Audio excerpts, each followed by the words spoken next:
And welcome back to Barça Live. Boy, is this a big one today. It's the final game of 2025. What a 2025 it's been for Barça. But this is a huge one. It's Barça, who are currently first in the league against fourth place Villarreal, having a fantastic season. And it's away from home at La Ceramica, a venue they haven't lost at this season in the league. Certainly one of the toughest games of the season so far. Alexi Mateta, welcome back again. This is big. I was going to say, you almost were going to give an answer to one of the questions that we're going to see throughout the show. So I was about to say, Pablo, stop. No, it's a big one today. It's definitely one to... It's an exciting game. It is a good one, It's nerve-wracking, but I think, wow, you know, it's these games that you want to see us do well. It's a good challenge for us, especially towards the end of the season. You know, again, we're going to keep talking about the last December, you know, the contrast between that. Yeah. Real Madrid won yesterday, so we need a win to, you know, to end the year on a high. Villarreal are doing very well in the league, so it's not going to be an easy game. They have been, you know, shaky in Europe, so they've gone through a bit of lows lately, but it's a good game. It's a league game. We need this win, and I'm excited, really. Yeah, it was one of those very exciting games. Honestly, it's one of the biggest games of the season so far for Barça. We're currently 1 point clear. It can be 4 by the end of this afternoon. Right, without any further ado, let's go to Marc Brau. He's pitch side and can bring us the Barça lineup. Marc. Hi Pablo, hi Alex, good afternoon from Villarreal. This will be the place where Barça will play the last game of this year, 2025. For sure, we will always remember this year with a smile on our faces, especially for what happened last season with the league, with the Copa del Rey and with the Super Copa. And now we have a good chance to end the 2025 with the same good feelings that we had in the last weeks. Remember, 7 wins in a row in LaLiga and 6 since last defeat against Chelsea. This is not an easy stadium, especially in La Liga, where only Villarreal dropped points against Betis in 8 games. They have won 7 games and only 1 draw here in La Liga. So it's not an easy game to play. Villarreal is doing a great job here in La Liga. He is eliminated from the Copa del Rey, and he will have very low possibilities to go ahead on Champions League, but it's a good team. Remember that yesterday Real Madrid won the game against Sevilla, so Barça needs the 3 points, needs to get the 3 points back to keep the distance of 4 points ahead of Real Madrid on the standings. Let's go with the lineup, with important players coming back to the starting 11. Players like Rafinha and Ferran, who did not play a single minute against Guadalajara, are coming back to the starting 11. Let's go. Barça today will play with Joan Garcia at the goal, with 4 players at the back, with Jules Koundé as a right back, with Alejandro Balde as a left back, with Gerard Martin and Pau Cubarsí as centre backs, with Eric Garcia playing as a holding midfielder, with Frenkie de Jong instead of Pedri. He will play next to the Martorell player, and then Fermín will play today as an attacking midfielder, and then Lamine Yamal at the right, Rafinha at the left, and Ferran Torres, the top scorer of the season, will play as number 9. Remember that for today's game are out due to different reasons: Gavi, Dani Olmo, Ronald Araujo, Pedri, and also Andreas Christensen. This morning the team said that he was injured in his knee, and he will be out at least for 4 months. So bad news for the Danish player. We hope that he will recover soon. So this is the lineup for today's game. Here's the last of 2025 here in Estadio La Cerámica against Villarreal. Thank you very much, Marc. There you have it then, people. The Barça team. Want to say a big hello to all of you, by the way, in the members live chat. Brita Malaguita's there as always. Hola, Alex. Hola, Pablo. Hello, Brita Malaguita. We got Erne Munoz there too. Ali is there. Minecraft is there. We are the best Galatasaray. The Galatasaray fan who is the biggest Barça fan too. We love to see it. All of you in the chat, as always, for today's game. Alex, that Barça lineup, I'm going to be honest, I think with the absence of Pedri and Christensen, I think he's got that spot on today. As ever, guys, rate it 1 to 10 in the chat. Alex, thoughts? 10 out of 10, really. Yeah, you look at the injuries that we have, you look at the players available. I think right now that's potentially our best starting lineup. You look at the way that we've been playing the last few matches. You know, Eric Garcia is going to drop into more pivot role. You know, Frenkie de Jong has been really enjoying himself, going higher up the pitch. But at the same time, I think when Frenkie de Jong and Eric are both on the pitch, they interchange that role. They're both quite keen to stand back, but they're also both quite keen to attack. You've seen it a lot of times when Frenkie de Jong gets the ball, he gets the ball, advances a bit, and it's Eric Garcia that makes a late run into the box. So I've been liking that dynamic quite a lot. I am excited to see Fermín, you know, get more minutes, get a game like this where he can be a key player. We'll get to that in a bit, but I think Fermín, you know, in that position, when he thrives, he is one of the best players on the pitch. And when you have, you know, the midfield working well around him, that can benefit him. really let him shine. And you look at that front three. I mean, what else you can't really say much about that strong. front three. It's good. You know, Ferran Torres is on a good streak. He's confident. He's scoring goals. Our top scorer, like Mark said, and Rafinha, Lamine Yamal. There's no extra words needed for that. Yeah, 100%. That's a pretty strong Barca team, of course. We have Lewandowski and Rashford in reserve on the bench, which is strong too. I'm going to ask the question, Alex. I'll ask it to those in the chat too, of course. And it's this. It's going to be, who will be the key player today? I've got 3 options, as always. You know, you can go left field if you want. Yeah. I'll go Joan Garcia because Villarreal are so strong at home. I think he's going to be called into action today, when maybe other games he isn't as much. Yeah. Frenkie de Jong, I think, back in the team. It's been Pedri and Eric, really hasn't it? But what a big role he has to play. And Ferran Torres gets the nod. Excellent this year. Gets the nod over Lewandowski today. Could be a big day for him. Yeah, no, I was just seeing the stats there.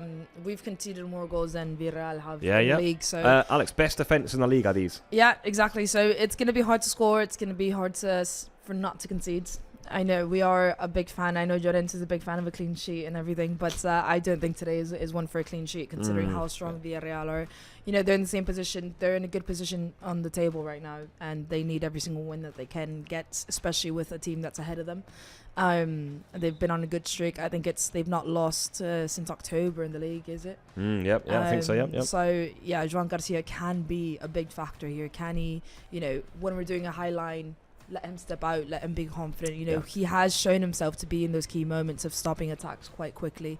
Frenkie de Jong is Frenkie de Jong. I think he's had a really, really good... The last couple of matches that he had have been brilliant, I think. Controlling, especially with, you know, when Pedri's in and out. So you need someone like that to step in, and Ferran Torres has just been outstanding. Between these 3, I'm going to go ahead and say Frenkie de Jong. I think the midfield is going to be key. I think we say it so much that I think one of the biggest things is controlling the rhythm and controlling the game. And I think Frenkie de Jong alongside Eric Garcia as well, it's not just him. Between those 2, I think can be the key of speeding up, slowing down, keeping our head in the game, because Villarreal can easily, you know, overpower us in some moments. It's just about keeping our head cool. Having a player like Frenkie de Jong always, it's a good player to have on the pitch. Yeah, 100%. A few answers here in the members live chat. Gloria says Joan Garcia, for me, his saves will be key. We've got for me, de Jong says FTW Mickey. Alia says Rafa, okay, she goes Rafa, someone who's not on the list of options. Minecraft says Joan Garcia. And Christmas has come early because Pilita Malaguita has sent one FC Barcelona gift membership, which Larissa has taken for herself. So there you go, everyone's giving gifts here at this festive time of year. Right, let's hear from Barca coach Hansi Flick. He spoke to Marc Barão just a few moments ago ahead of Barca's final game of the calendar year. As always, before the match, we are with our coach, with Hansi Flick. Hansi, good afternoon. What kind of game do you expect today here in Villarreal? Yeah, we play against really good opponents. So we know in LaLiga they play really fantastic. They also have 7 victories in a row. So, but at the end, we are also a good team, and we want to win today. Which importance do you give to end the year with a victory, to have these 2 weeks with 4 points ahead of the second in the standings? You know, it's always important to win. It's of course it's like that, but we are start in the first minutes this game, and we give everything for getting 3 points, and I want to see that we are playing as a team. So I said also to the team, I'm very, very happy, very proud about them, and what they are doing in the last couple of weeks. But now today, maybe it's a big point. We can win a big match. We can win. So also important. But I know, with the attitude we have, with the mentality in every game, what they show, I'm really proud about that. Thank you very much and good luck. You're welcome. Thanks. The words of our coach analyzing the game today, the last of 2025 here away in Villarreal. Thank you very much, Mark. There you have it then, people. Some words from Hansi Flick ahead of this one. Certainly, you feel like Alex here will be looking at this one and saying, this is really big. If we can win here, we do lay down a bit of a marker in the league, right? Yeah, no, I think it's a mix of, just laying down, keeping that distance between us and Real Madrid in second. A point is grand. No matter what happened yesterday, we knew that we were going to be league leaders, going into the new year. But, 1 point is much worse than 4. Yeah, 4, you 100%. Have a cushion, you need that confidence as well, It's a mental break, I think, for the players going into this, and when you have a mental break with still some pressure, it changes quite a lot. When you have that cushion, you go into, this break a lot calmer. They can get a bit more rest, I would say. And at the same time, we're saying, Villarreal is higher on the table. It's, not a direct rival so far. Yeah, they could be. They can be easily. So it's not a point that you want to drop right now because say, it's we lose against Villarreal, it's not going to happen. Real Madrid win their second game against them, then that, alters the points in the table. We drop down. So it's mathematically, it's an important 3 points to get because Villarreal are so high on the table that they are direct rivals. Yeah, it absolutely is. And they've got games in hand too, by the way, Villarreal. Two, in fact, on us. If they win today, it gets interesting. Right, and as ever, all of you in the live chat today are Barça YouTube Premium members. We thank you all. There were loads of you in the Cup game who joined midweek. If you're one of those who joined, let us know. Be known in the group chat. In fact, the Blessed Squad 1 has just joined. Welcome to Pack Basic. Ooh. And you have a question for you, by the way, in the chat right now, which is to use your mode for today's game in one Christmas emoji, and that's because you have some new Christmas emojis to use, people. I already see Minecraft, Plita Malaguita. We have all of you using your new Christmas emojis, which I love to see. Bon Nadal, Feliz Navidad, Happy Xmas in all 3 languages. I like it. Guys, fill the chat with your Christmas emojis. Let's get them in there. We've got some new ones for you, so make sure you use them. This is, of course, part of the bonuses you get for being a Barça YouTube member, as well as the exclusive live streams. By the way, this morning, Barça Athletic, you had that for the members. Thrilling 4-all draw that was away to Atletico Baleares. For them, there's loads of the members-only live chats, members-only polls, questions. Loads to get involved with, guys. Don't miss it. And you can see it there. Alia's got her emojis in the chat. We love to see it. Loads of Christmas emojis. Right, Alex, let's get back to the football quickly. We've spoken a little bit about Villarreal. Yeah. Here's their lineup. Now, this is a team who are having an excellent league season, a brilliant league season. Yeah. They've won 7 in a row in the league, not lost since October, like you said, Alex. They are unbeaten at home. Real Madrid. They are very strong. In the Champions League, they've been awful. They're 35th out of 36 teams. Unbelievably. They're out in the Cup. They got knocked out by a second-string Racing Santander side midweek.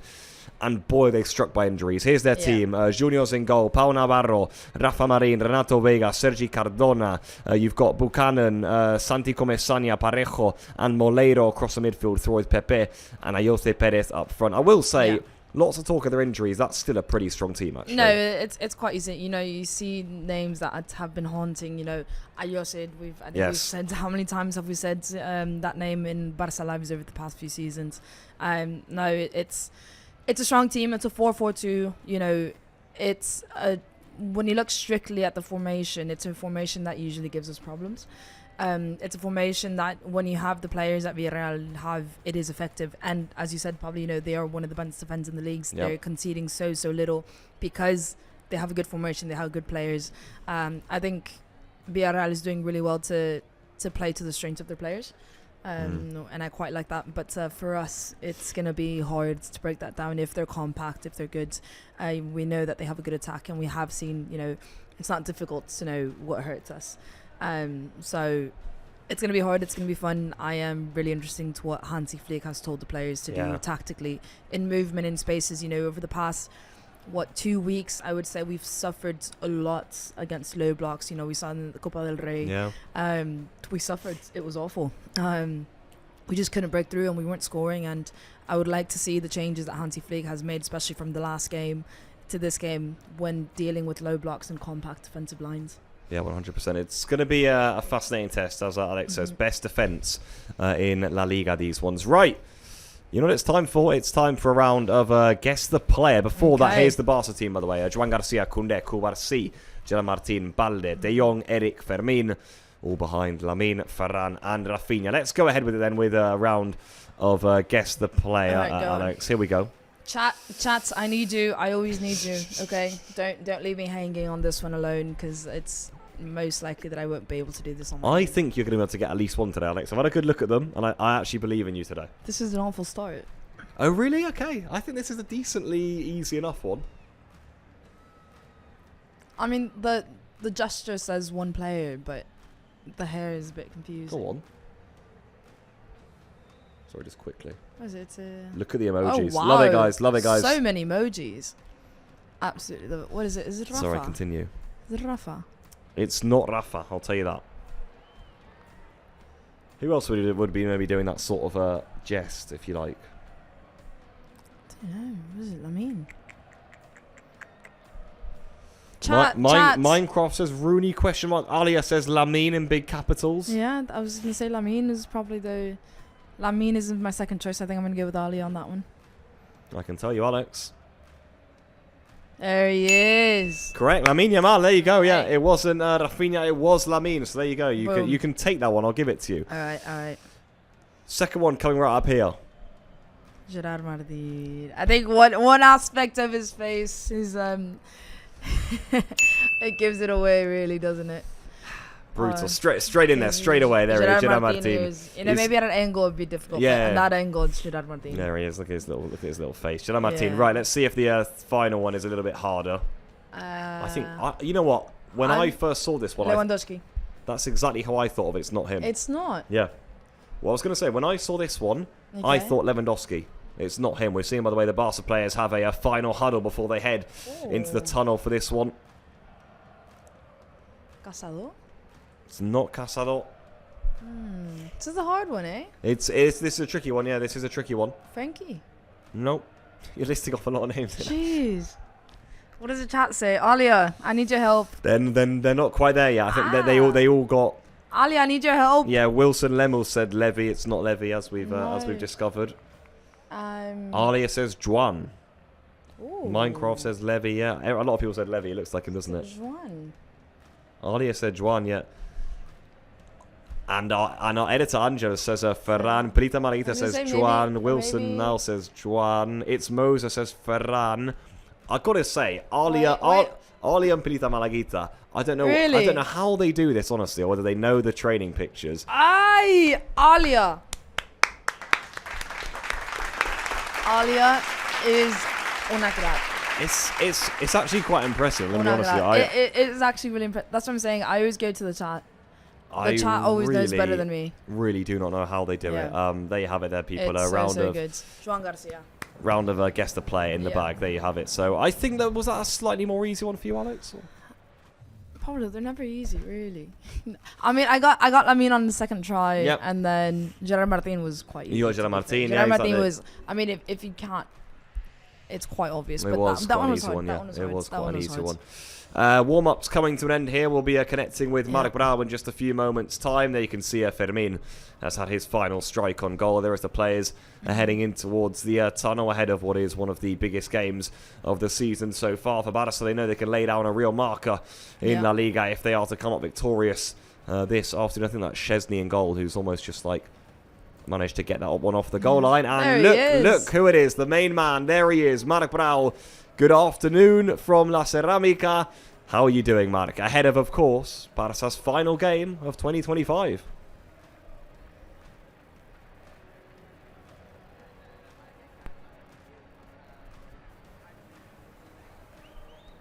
We will remember how was 2025 for sure. We will remember with a smile on our faces, but of course it will depend in the last game, because you know that we will have 2 weeks on holidays, so it's not the same to go on holiday with the 3 points and to be 4 points ahead of Real Madrid. Understandings that without a victory, as you can see behind me, no more players Barca warming up, just the players who will be on the bench are going to the locker room, and I'm not just next to the pitch because Uriol, if you can show it,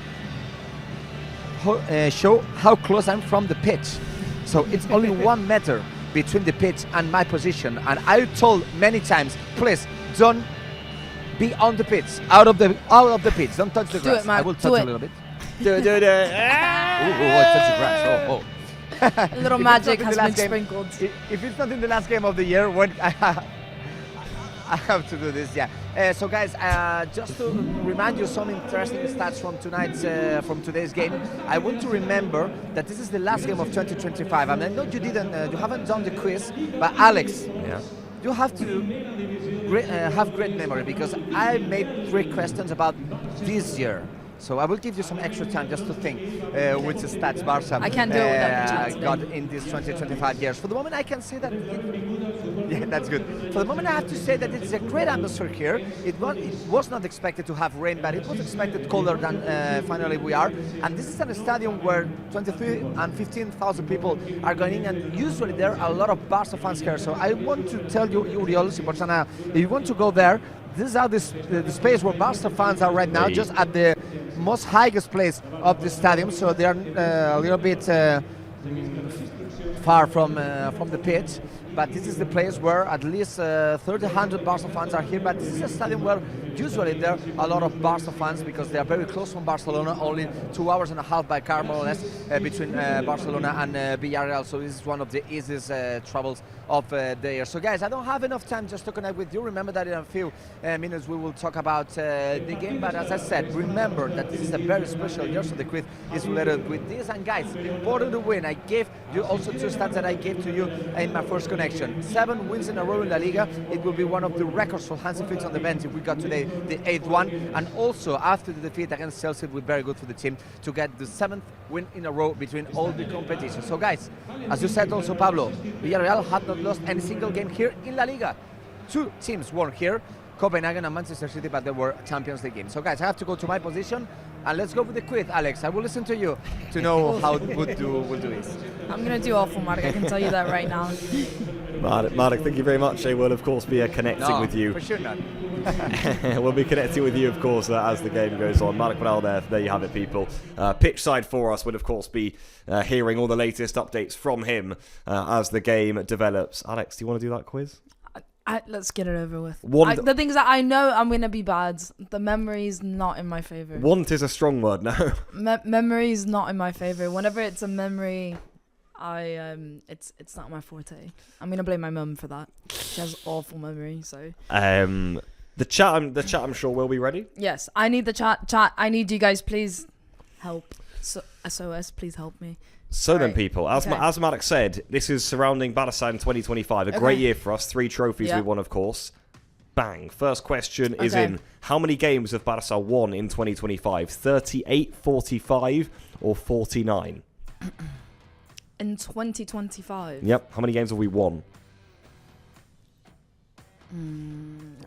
I have the Champions League, Super Cup, Copa del Rey, Liga.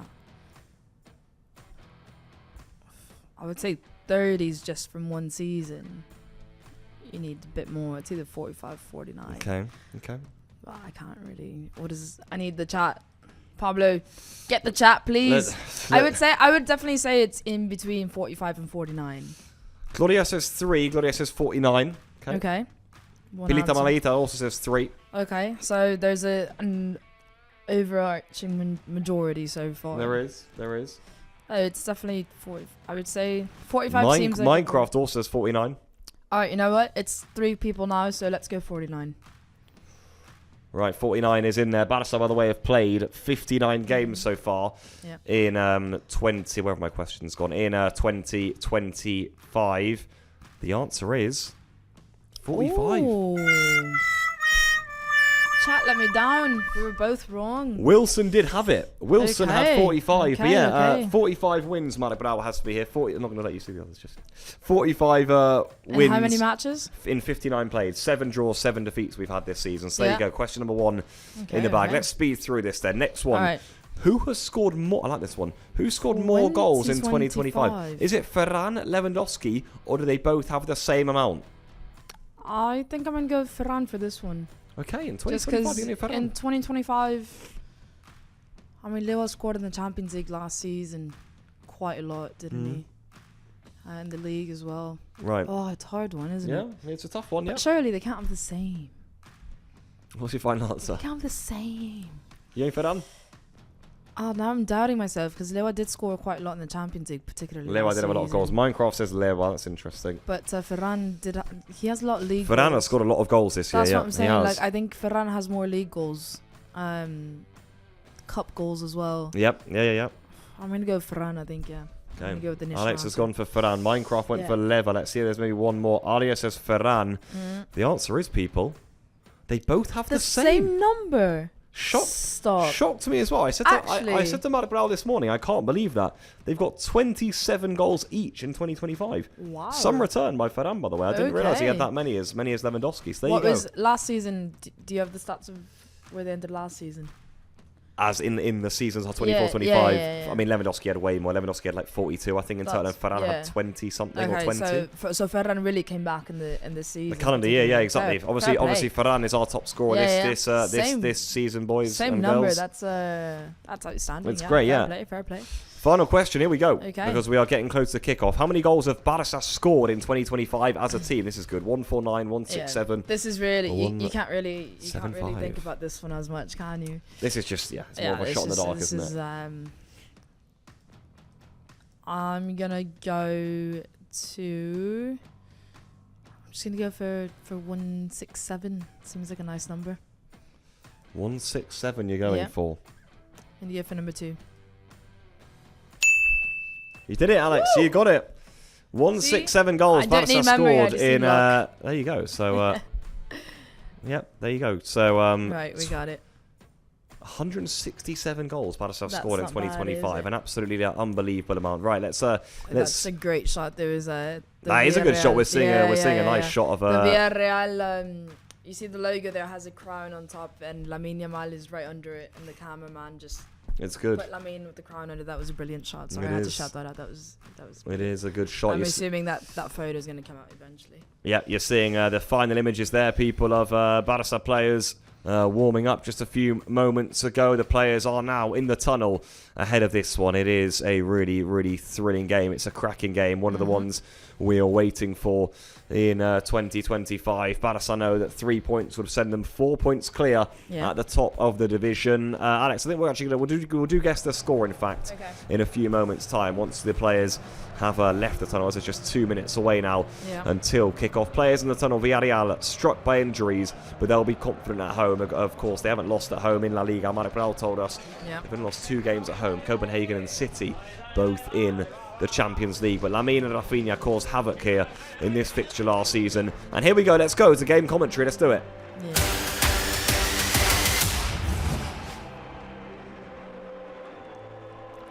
The final game of 2025 sees Villarreal face Barça. One of these thrilling clashes in this La Liga season. Villarreal, well, they're roaring in the domestic competition. Barça are on a fantastic run themselves, though, and they're looking to end 2025 in perfect fashion. It's been a great year for Hansi Flick's team. They know today is going to be one of their biggest tests, Alex. Yeah, it's going to be a big game for both sides. Again, key points. We're fighting to stay, top of the league, create the gap between us and Real Madrid, and 3rd place and 4th place, and Villarreal are fighting to be in that top 3. They're fighting to be, they do have games in hand, as you mentioned, Pablo. So it's going to be so important for them to get these 3 points, and for us as well. So I think it's a clash of really 2 teams that are fighting for the same intentions, for the same energy, for the same intensity. I think that's big, and for the past couple games we've been playing well, but really we've not been able to impose ourselves probably in the way that we wanted. So I think today's going to be a big test for the team and for Hansi Flick. And again, we need to go into the break with fresh minds, with calm minds, and the way of going into the break with calm minds is really getting these 3 points and easing our way into the new year with a 4-point lead at the top of the table. Well, here is the Villarreal lineup. It's Luis Junior who is in goal. Cardona, Veiga, Rafa Martin and Pau Navarro across the back line. Santi Comesañas with Buchanan, Parejo and Moleiro across the midfield, and Pepe is alongside Ayoste Perez up front. We spoke about the amount of injuries they've got, Villarreal, but I must say it's a pretty strong team. I'm going to be honest with you. It's a really, really strong side, and I think Ayoste and Pepe alone. Yeah, no, I was going to say just solely focusing on Pepe and Ayoste, and it's going to be hard to not let them score, really, because they're they're going for it. We're going for it. There's going to be a lot of spaces exposed. There's going to be a lot of key moments of counterattacks, of big moments that they're going to have, that we're going to have, and it's just a matter of which team is going to take most advantage of those moments, and hopefully it's us and not Pepin Ayoce. Yeah, absolutely. Here's the Barca team then. Joan Garcia starts in goal. Koundé, Cubarsí and Gerard Martin alongside Balde at the back. You've got De Jong and Eric Garcia in midfield. Pedri is being rested for this one, and he then got in the front for the rest of the Barca attackers. There are the Villarreal players who are just huddling around the centre circle. Ahead of this one, there's Ferran Torres, Barca's top scorer of the season so far. He grabs the ball. He gets the nod today, Alex, ahead of Lewandowski. Rashford's also in reserve on the bench, and Fermin is in that number 10 spot with Rafinha and Lamine Yamal also on the wings. Yeah, no, I think it's probably... We talked about it so much. When you have Lewandowski and Ferran on your bench, you use them wisely. When you have Ferran, maybe you want a bit more movement, you want a bit more runs in, a false nine, maybe sometimes he can slip into. Lewandowski is very much of a classic striker. You have him in the box, you have him holding onto the ball. You want your number 10 to run onto the ball, give it to Lewandowski, he holds it down, he gives it out. They're two very, very different players, and again, I always think it's quite key. You can't compare Ferran and Lewandowski head to head. I think it's just impossible to do that. And today, maybe Hansi Flick wants a bit more dynamic. When you have Fermin in front, maybe Fermin is going to be the one that wants to score the goals instead of Ferran, if that makes sense. Maybe you want Ferran to be a bit more moving, let Fermin go up, let Frankie go up, let Lamine, Rafinha come in. Rafinha, we've seen him be very, very fluid coming in from the wing. Maybe, Ferran goes out wide, Rafinha comes in. So maybe that's kind of why Ferran got the nod today. He's been outstanding, he's been confident, whether it's Lewandowski or Ferran playing, you can't go wrong with it. But I'm quite curious to see what Hansi Flick has in store for Ferran and the team and the players that are around him. Looks as though we've got some technical issues here with the referee, doesn't it? I wonder whether he's not been able to get communication with the VAR potentially, but looks as though Alvaro Rojas is just having a word here with the Villarreal committee just to see the situation, which is interesting indeed. Think we're going to be okay to begin though here as the referee strides back to the centre circle. Not long there he is. to go now until this one gets underway. People, I know all of you already in the chat. I've seen all the emojis you're putting in there. Final game of 2025. Referee has the whistle to his lips. It's Villarreal versus Barça. We are underway at La Ceramica. De Jong with the armband on plays it to Cubarsí. Here we go. And we are well underway here. Mark Brau, you are in position for the final game of 2025. A huge game for Barça too, Mark. Yeah, hi again, guys. Yeah, as you said, there were some technical issues. I think it was with the VAR. Remember that the screen is, as usual, next to the benches, and then Alvaro Rojas just was checking if everything was right. But as you said, everything was right. And there's something that I like a lot, that Barca is playing with the Blaugrana shirt today here for the last game of the year. Oh, what a cross, but that is by Lamine, and Renato Vega had to get that, didn't he? Yeah. Vital header behind, and Barca trying to break the dam early on here against the best defence in the division. That was a lovely ball, wasn't it? Yeah, no, it was a brilliant play. It seems like Villarreal are defending with a flat 4-4-4-2. Literally, their lineup in the formation is genuinely exactly what you see on the pitch. So hopefully, a flat line does actually work to our advantage, because that's where players like Fermin, like Frankie, Lamine, Rafinha really thrive in, finding those pockets of space between the two lines of defence. That can be key for us, and it's worked well so far. But here goes the first attack. Yeah. There it is. There's Pepe, lays it off to Moleiro. Chance Luna. Moleiro goes for goal. He finds Pepe, and his header goes just wide of the far post. So already then, within a few moments, chances at either end. Yeah, no, it's exactly, and it's again a corner kick that we're not able to capitalise. And what happens? It goes to a counter-attack from Villarreal. Would have been tight for offside, but yeah. Yeah, it was. I mean, it was a good play from Villarreal. Got away from us. We're all high. Cubarsí was really left behind to defend on his own, because it was a corner kick. He was the last man behind. But it's not ideal. It's once again, we talked about it probably the last two matches, that we just set pieces were awful. We're awful at them so far, and when Villarreal are getting those counter-attacks, we're lucky that they end up in the back of the net, really. There is Marcelino having an excellent season. You have your first question in the chat, by the way, people. Who will score the first goal of the match? As ever, get your votes. We've already got over 1,000 of them. Lamine Yamal, Ferran, Rafinha, and other options. I'm going to go Ferran. Alex, who are you going for? First goal scorer. Fermin. Ooh, you've gone for others. You've gone for Fermin. Mark, I'll ask you the same question. First scorer today? Who are you thinking? I will go with Ferran. I think he will be the shark, and finally he will be the top scorer of the year. Yeah, let's hope so. Yeah, that was the great stat that Mark gave us a few moments ago. I'm sure we'll discuss that as the programme goes on. Here is Fermin. Laid off now to Eric Garcia. Back to Barca's number 16 wide for Lamine. It's a relatively open game so far. Yeah. Pretty end-to-end. This is good from Barca.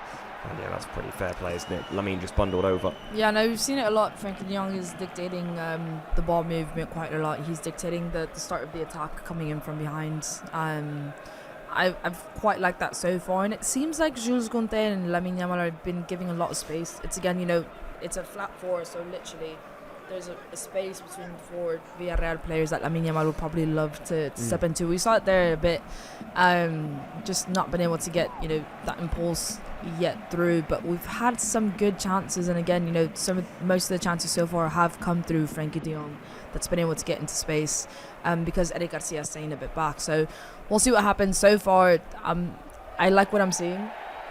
We're taking, we're recovering possession, we're recovering the balls really, really well so far. I mean, it's only been 4 minutes. I'm talking like it's been an entire half. But, outside of that Villarreal counter-attack from our corner kick, whenever Villarreal have gotten the ball, we've recovered it quite quickly. Yep.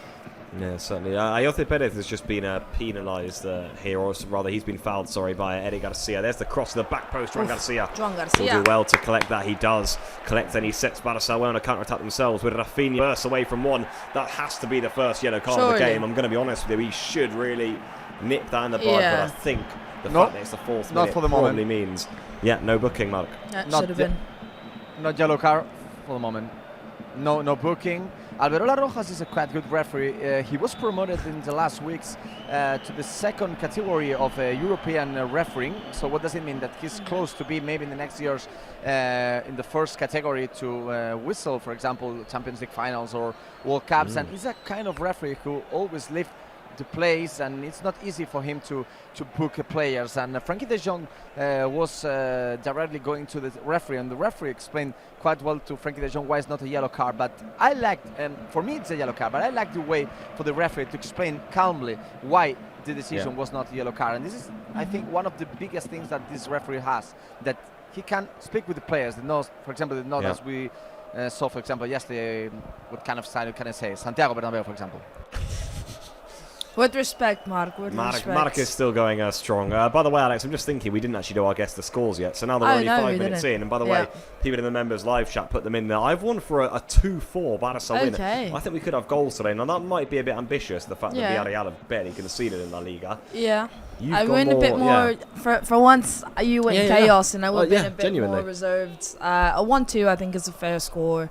Considering that Villarreal are so hard to score against, and the fact that also we've been struggling to score against teams like this, I would be surprised really if we get more than 3, I would say. And it's going to be hard. There it is, another Villarreal attack. It's going to be hard for us not to concede, hopefully. Yeah, certainly. Here they come. This is Buchanan. There's lots of options in the middle. It's Ayoce Perez who's in. Oh, it's a super block. I think maybe Rafinha got back in there and just behind for a corner. Did really well. Yeah, no, again, it's going to be really hard. Villarreal have had 2 clear chances. We've not even one. That was a brilliant block there from Rafinha and Jules Koundé.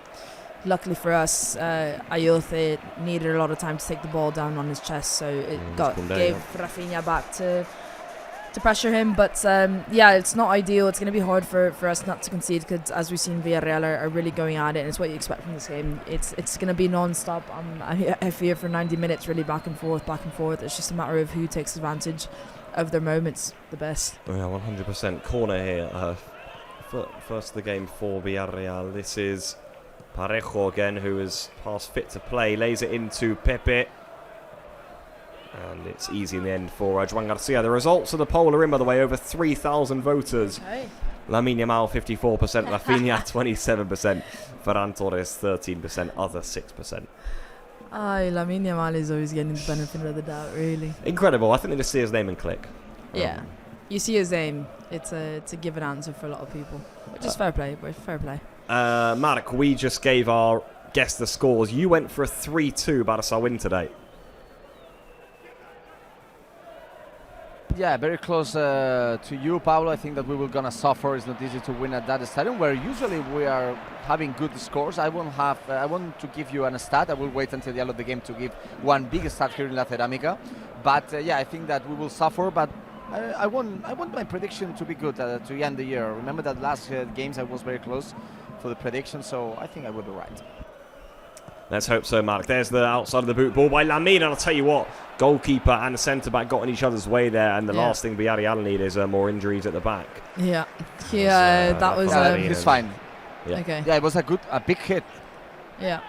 Big hit on the head for Rafa Marin, and I was worried a little bit because I'm very close for the action. I'm just at this goal, and Luis Junior goes very, very close for the head of Rafa Marin, who is a former Real Madrid player. He did it quite well last season in Napoli when he won the league in Serie A, and he's not usually in the lineup. Usually play Juan Foyth, for example, but he's a good player also as a centre back. That's a risky giveaway, that from Cubarsí. Ayoste's in here, Ayoste Perez, and well, down low to his left-hand side. Joan Garcia made it look easy. Didn't quite get enough power on the shot, did he, Ayoste? But still, that's already about the third chance Villarreal have mustered up here. Yeah, no, it was, I have to say there, it was Gerard Martin. You know, we've talked about the centre-back playing with Gerard Martin and Cubarsí so much. How well they're doing.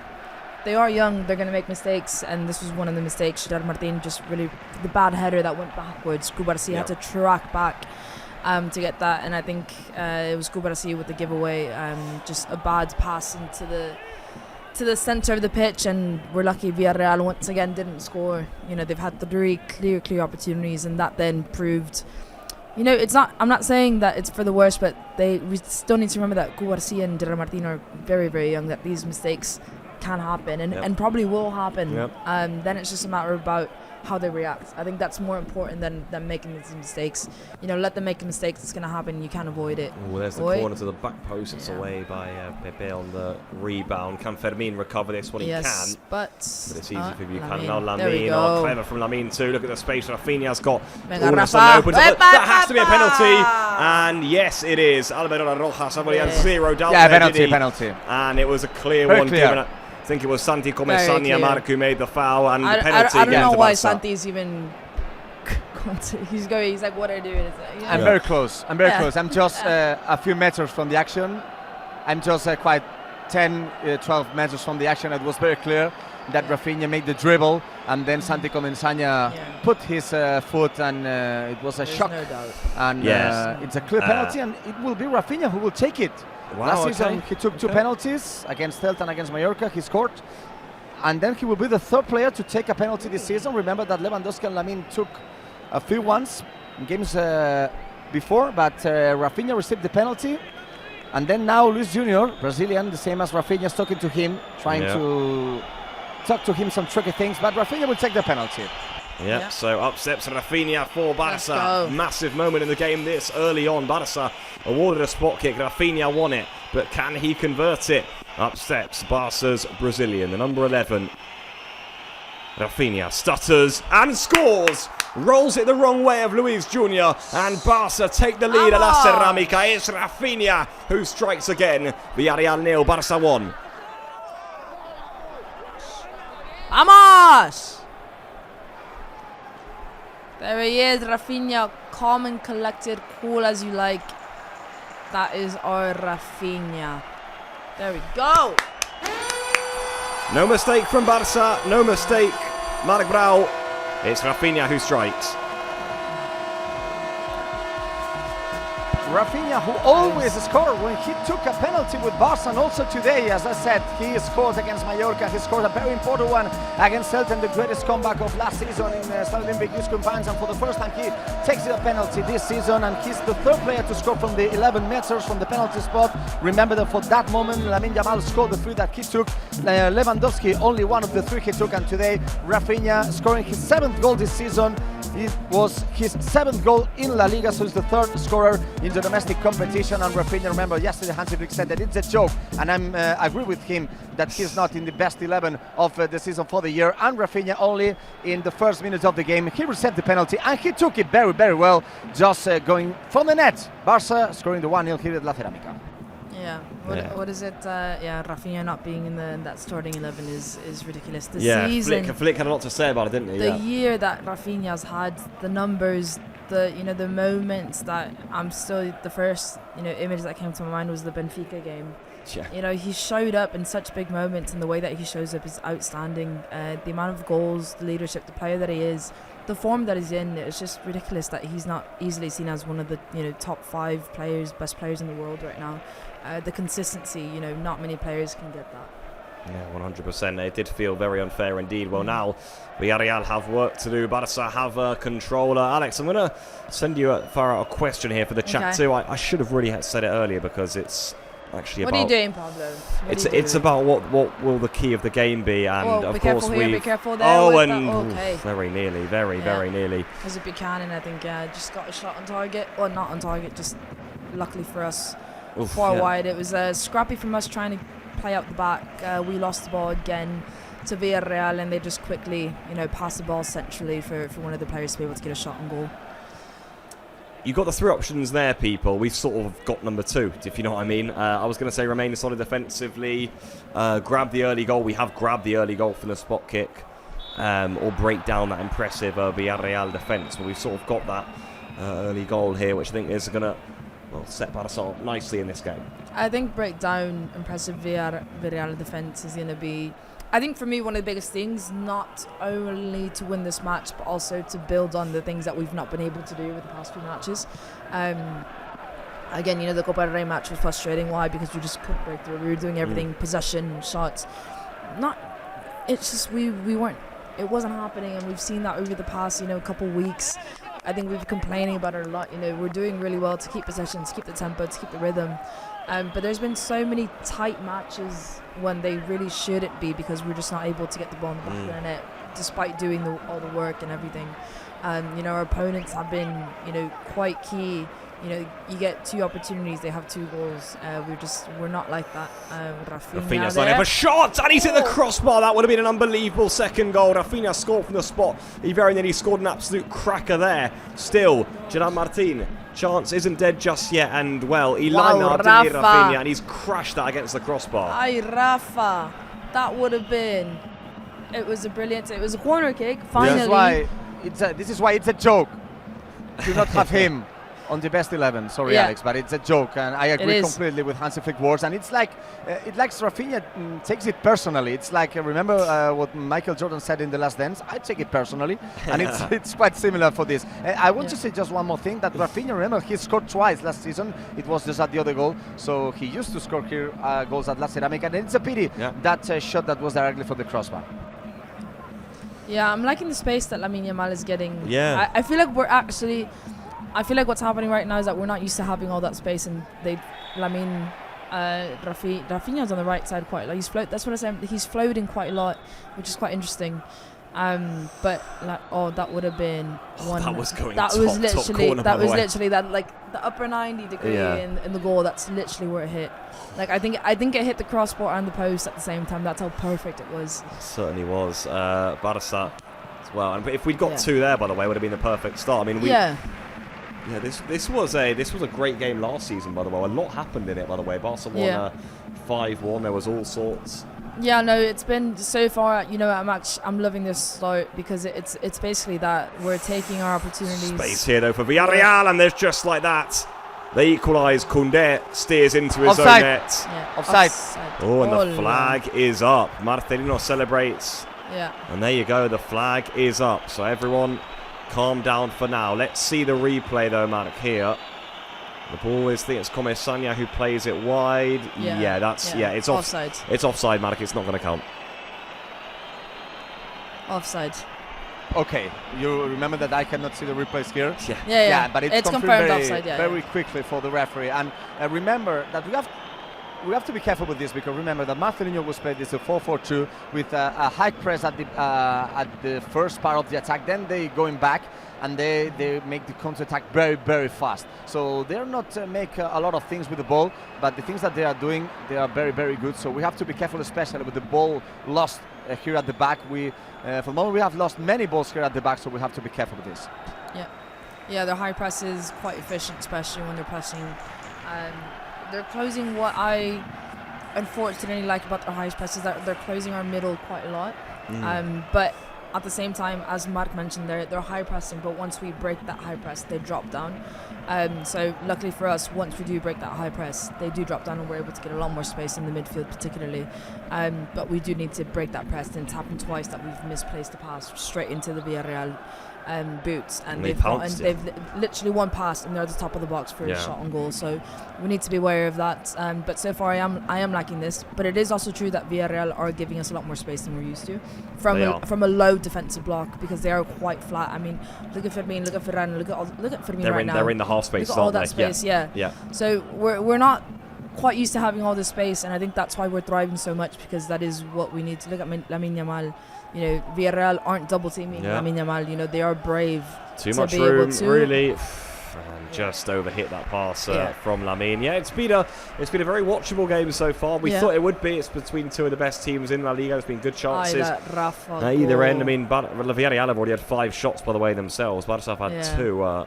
That Rafinha penalty, and then this one that rattled off the crossbar. Oh my God. Very nearly made it too. But the threat is certainly there from Villarreal, isn't it? You can tell why they're so high up the table. They come forward well, they move the ball well, and they've got quality in the final third. Balde will do well to get that. He did get it, and he just bounced off. Buchanan straight into the path good of read Joan from Garcia. Gerard Martin there to just calm the game down and give the ball to Joan Garcia to be able to play out the back. I think that's what we need, probably a bit more. Involve Joan Garcia more often when we're getting pressed at. Let him get the ball, let him calm the game down, because that means Villarreal will step off the high press. And hopefully, I think all I can say right now is so far really positive. I've been liking the way that we've been moving the ball, we've been seeing the spaces, we've been controlling the tempo. Villarreal, really the only outlet they've been given has been the counter-attacks with the high press. Their last 2-3 attacks has been recovering and placing the ball into a dangerous position high up the pitch, and fair play. That is, if you know that you're not going to have possession, you're not going to have a lot of movement with the ball, that we're really good at recovering the balls.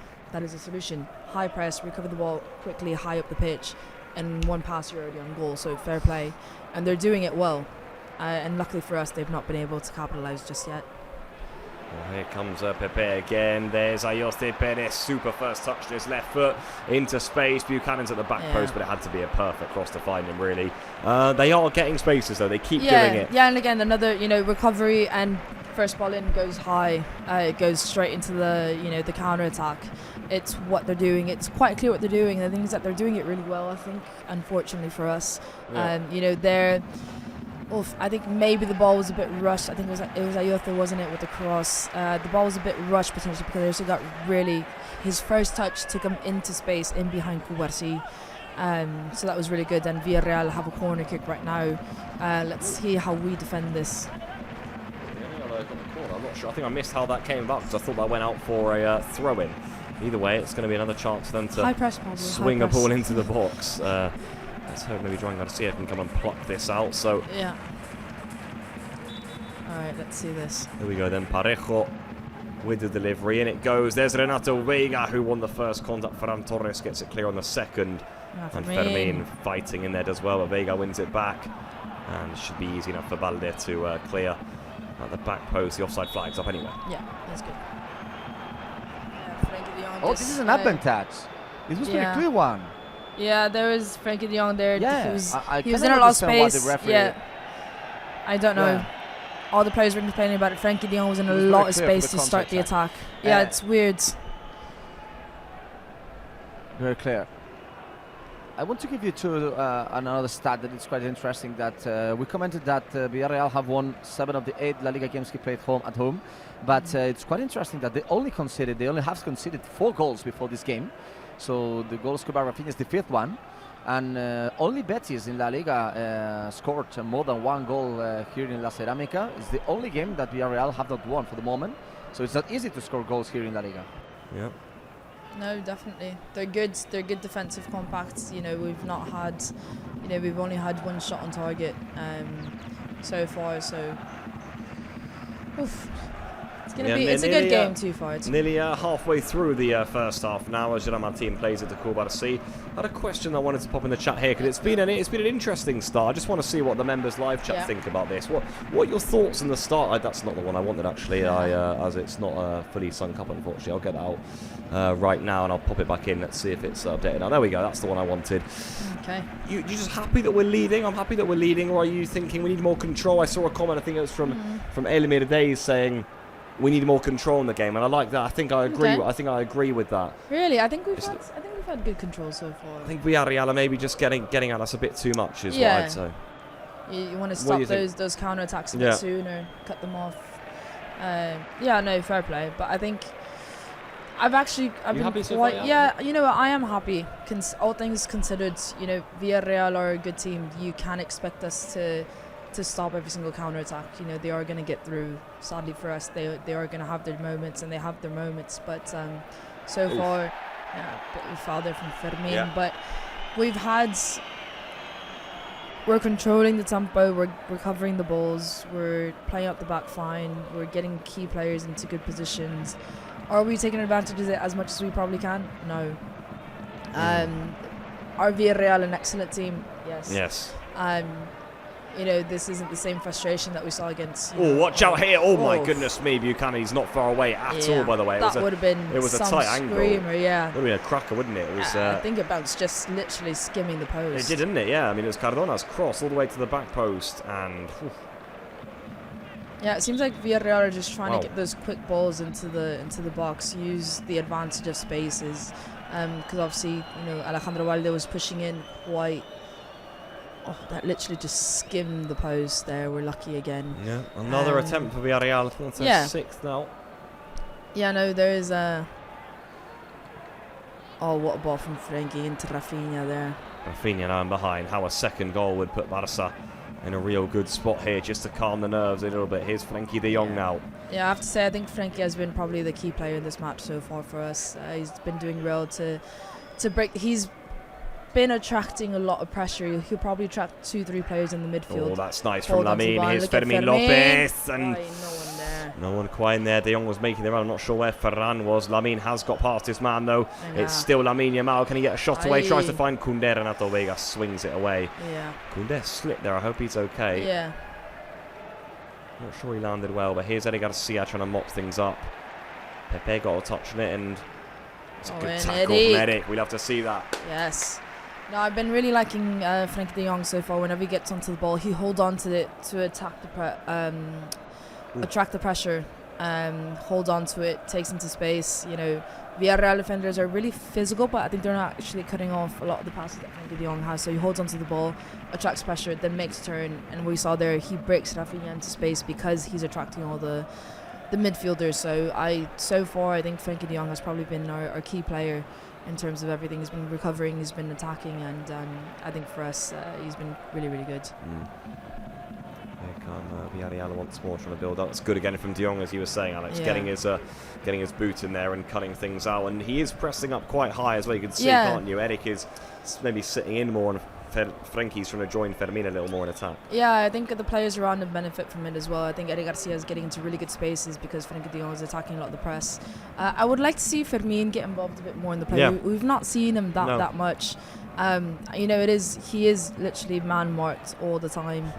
So it's not going to be easy for him to get into a lot of spaces, but I do want to see him thrive in those spaces that are left in between the defensive lines. Well, he's just got a bit of a whack there off of Moleiro. He's stayed down for a bit here, Fermin. He was just he was stamped on it, wasn't he, really? Yeah, Mark. Yeah. From it's quite clear. Yeah, it was, I have to comment late. that they are good friends, because Fermin and Moleiro played together in under 21 for the Spain national team. Remember that Moleiro is the top scorer in LaLiga for Villarreal. They have plenty of scorers this season, but Moleiro, who is a former Las Palmas player, is a good one. And I think he didn't want to touch Fermin, but it could be the yellow card. But as I said before, it's not easy for Alberola Rojas to show yellow cards in the first half. Yeah, we're certainly seeing that so far, aren't we? You can tell he's trying to take a leading approach. What I will say is that it's kept the game very calm, his approach, because when you start dishing them out, then people get heated. That's a lovely ball there, into Fermin. It was always going to be a pretty tight angle to shoot from, I must say, but he has got that in his locker and he went for it. Yeah, no, it was the first time that I think Fermin has really gotten the first steps that opened up his body to be able to take a shot on goal. And we do know that Fermin can finish a goal from literally probably anywhere on the pitch. So, you know, for him, I think he's waiting for those moments when he has the opportunity to open up his body, take a first touch and be able to take that second touch with the shot on target. You know, he has the confidence and he knows that he could do it really well. So hopefully he can get another opportunity this time he goes in the back of the net. Villarreal are staying loyal to their philosophy of playing at the back. They've given it away here, though. Fermin skips away from one. Can he get the ball through to De Jong? There he does. There is Frenkie off to Koundé now.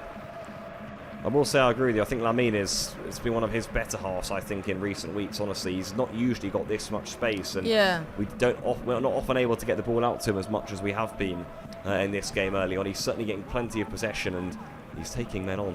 Yeah, what I like about Lamine is he's being really reserved. I say this in a positive way. You know, he was a key in the Rafinha penalty. There he is now. There he goes, Lamine, and he tried his. I'd say trademark outside of the boot. Yeah, he does it a lot, doesn't he? Yeah, he does. Lamine's not really trying to impose himself as much. Well, not impose. He is imposing himself, but he's not forcing a shot on target like he usually does a lot of the time. Now he's actually looking for the passes a lot more than trying to get the shot on target. I think, you know, he knows that this match is more about controlling.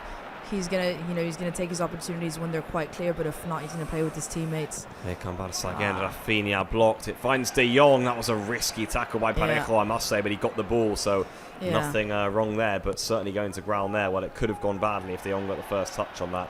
Could have been another rash penalty given away by Villarreal. Trying to break away again here. Rafinha bundles Buchanan over. They're playing delicate, intricate football, but Gerard Martin gets back in there and will play on. It's on a knife edge, this game. It's balanced. It certainly is. It's just feel like at any given moment something could change in one direction or the other. I think if Barça are able to get themselves a second goal, they'll really start to put this beyond doubt for Villarreal. Here comes Lamine. One man slips, and he thought, I'll take you on then. Still Lamine. And he tried to find Ferran. Was it in the middle for a tap in? Well, yeah, I like this the way that Lamine is playing today. I think it's really mature of him. No, it wasn't. It really wasn't. No, this is not a foul. This is not a foul. Yeah, I agree, Marek. 4 meters for the action, guys. And it's clearly that Frenkie de Jong put very good his body. He won the position, I think. And for the assistant referee, it was the easiest thing to whistle this. But for me, it's never a foul. And it's not possible a foul when the referee, the referee is guilty right now, it's the assistant. When this game, to whistle a foul, it has to be a very, very hard contact. So this is not related with what we have seen just during the game. So it's a big mistake by the assistant. I agree. Yeah, it wasn't. It was very good body to body from Frenkie. He just really outbodied the defender, but not in a malicious way. No. No elbows, no nothing. Watch out here! Ferran Torres is in here. Big chance for Barça to make it 2. And he couldn't find Rafinha in the middle. Should he have gone alone, Alex? Or was the pass the right decision? No, I think the pass was the right decision because the ball was bouncing. It was going to, he probably needed 2 touches to really get that ball under control to be able to. It was either that or half volley when there's a defender right in front of you. I think the pass to Rafinha, the second post, look at Fermin. Here they come again, Barça. Maybe now for Ferran. It's going to fall to Lamine. He took it off Eric Garcia. That's why he nearly scores on the shot himself. Okay. I like it. Come close on a few occasions. It's good. I like it. No, it was again, I think it was the right decision from Ferran there to try to get Rafinha in the second post because Ferran, the ball was bouncing. He had a defender literally right in front of him. Rafinha was wide open. It was going to be a complicated pass because the ball was bouncing. But Lamine did really. That would have been a goal. He got the ball there. That's what I'm saying. Lamine, I really like Lamine today. He's controlling himself quite a lot. You know, he's not forcing anything. He got the opportunity right now. He shot because he knows that's what he wants. But when he's on the wing, he's getting into a lot of space. He's actually staying quite wide. He's baiting the Villarreal defender. He's letting Jules Koundé come up. He's letting Rafinha come across. He's letting Ferran make the runs. He takes on the 1v1 or he makes the pass. I'm really liking Lamine Yamal today. Yeah, certainly. He's having a big impact on the game so far. 2 good chances there for Barça in the space of, 60 seconds, really. Just feels like we're maybe on our best moment of the game right now, I'd say. We're starting to come forward with a lot of intensity. Rafinha to Balde. Back towards the Brazilian. It's going to just go out for a goal kick. Right. Close. Whilst we're here, I think this is a good time to welcome the new members. Welcome, people. Welcome to the family. How many? There's a good few, Alex. We've had a few, in fact, in today's programme too.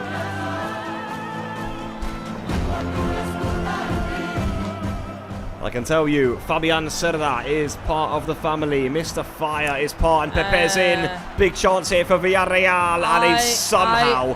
offside. Okay, it that's was right. offside. It's offside. It was definitely offside. Just Offside. off the crossbar there, but it was a clear offside from Pepe. Oh, it's tight, Alex. That would have counted, I think. Mark, I actually don't think he was offside. He was onside, Pepe, and I can't believe he's missed it. Alejandro Valde's foot, I think, kept him onside, actually, No, So Mark, better I for don't us think that that it's was not offside. definitely a goal. I think that this is a good moment to score the second one. I agree. I think Barca's controlling the game. They're only making occasions. They're only having attempts while we are losing the ball. So I think it's good to have more control. And I think they gave us, they're giving us some spaces from behind. So it's just to be a little bit, how do I say, if we put a little bit more quality just at the end of the actions, I think that we will be close to score the second one with the crosses especially. Yeah, well, that was a golden chance of Pepe. I'm going to be honest with you. I mean, he was in and he was onside there, and he should have scored. It feels like every time I try and welcome the members, we concede, actually, or nearly concede. So maybe I've got to be careful. I'll finish rattling off the list. Mamandou Mbaye's there. Silly 3, our lover. Jesus Perez, Mr. Mela. Imran 0493. Javier. And they're in again.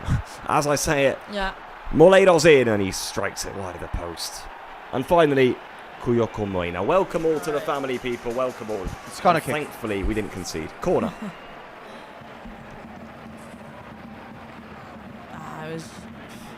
I wouldn't call it an error. It was Gerard Martin trying to get the pass out, and the Villarreal player just really blocked the pass, and it went to the Villarreal's player's advantage into space, and Eddie Garcia did really well there with a key tackle there. I don't know who it was that got a shot on target. Villarreal got a shot on target, and Eddie Garcia just touched the ball enough to put it away for a corner kick. Which Dani Parejo is going to take, an expert from these sorts of situations. He lays it off to Pepe. Threatening that pass, Pepe. Lays it off back to Parejo instead, who drifts one to the back post. Koundé with a good leap. I'll say Koundé's been very good in recent weeks as Barça try to launch a counter-attack. And I'll tell you what, if Rafinha gets this down, he's in, because he's going to have Parejo for pace all day long. He couldn't quite get it away, though. It's a free kick to the Yellow Submarine. Yeah, it's I was just trying to see the action there. It was Parejo jumps right over Rafinha first. This then was a foul afterwards. Yeah, but it was a 50-50. We'll give them that. It's fine. No, Villarreal are also growing in confidence. There's 10 minutes left in this first half. Villarreal are getting a lot of space, getting a lot of fun in our half, which you don't. Oh dearie me, Balde's laid that short. And I cannot believe it. We've survived again. A miraculous save by Joan Garcia. And then Kubarsi cleared it off the line. Well, I was going to say, what a recovery from Balde. But then he laid Joan Garcia short. Buchanan got in. And a remarkable save by Barca's goalkeeper. We pointed him out at the start of the game, saying he might be the key player when he's made a big save there, Alex. That was awful from Alejandro Valde there with the pass back. Really lucky that Buchanan did a score there. It was Joan Garcia with a big save. It ricocheted off Buchanan and it almost curled into the box. Kubarsi did really well to get back and save that from going in, because that was going in. Yeah, no, not what you want to see. It's been our back line. I would say Jules Gondé is the only one that's not had a blunder yet. But we've seen our two centre backs and our left back now have a shaky moment that Villarreal, luckily for us, again, have not been able to capitalise on. Yeah, certainly. Got away with a few now, I'd say. It's what you'd imagine. We knew Villarreal were going to get chances, but it's what you're saying, Alex. We don't want to be giving them to them, that's for sure. And I think that one, again, it was too easy. I mean, he handed it to one of those typical back passes that you just didn't get enough on. Here's Lamine Yamal then coming down the other end. Lamine dinked to the back post. Rafinha, he's straight offside. Flag stays down. Rafinha. And now Balde. Is anyone on the edge maybe to pass it to? Rafinha. Ferran to the back post, and I'll tell you what, that was a decent chance for Ferran. Yeah, no, it was a really good ball into second post there from Rafinha. I think it just went a bit too high, a bit too fast, maybe. Ferran jumped literally as high as he could, but that's the it. ball, just really didn't get good It was contact. higher than Ferran could have. It's very higher for Ferran. Maybe he was taller, maybe he could arrive to the ball, or he would have the right to the ball, but it was very, very fast and a little strong, that cross. But I think it's a good moment, as I said, with Villarreal having a lot of attempts. They're giving us a lot of space. We have to suffer at the end of the first half, but instead they're having good attempts. I think that Barça is close to score the second one, because there's sometimes only one last pass, one last shot to score the second one. But for sure, we didn't have to lose more balls at the defense, at the back. Oh, what a tackle on Lamine. You will dearie me, that's definitely the first yellow surely card. No, it's yellow, red card. Red It's card. a red, oh it's dear. red card for Renato Vega, It's red card. Okay. Yeah, it's a red, Oh, goodness me. Well, Marek, we were just saying that the referee can be lenient. Well, he had no doubts about that one. Renato Vega straight through the back of Lamine. I'm going to be honest, in live time I thought it was a bad tackle. I didn't think it was a red. Let's see the replay here, Alex. Yeah, I would assuming for that to be a red card, I'm assuming he really got... Because it is true, Lamine Yamal was facing Juan Garcia, and that tackle would have to come in from behind. And if he got anywhere, we're seeing the replay there. Yeah, that's... Let me have a look at this again. I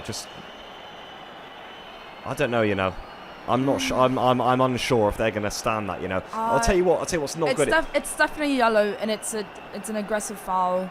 I would say it's an orange. Yeah. I don't see it with malicious intent to be able to be like, yes, that is a direct red card. Yellow, definitely. I don't know if that's going to stand once the replay starts showing to the ref.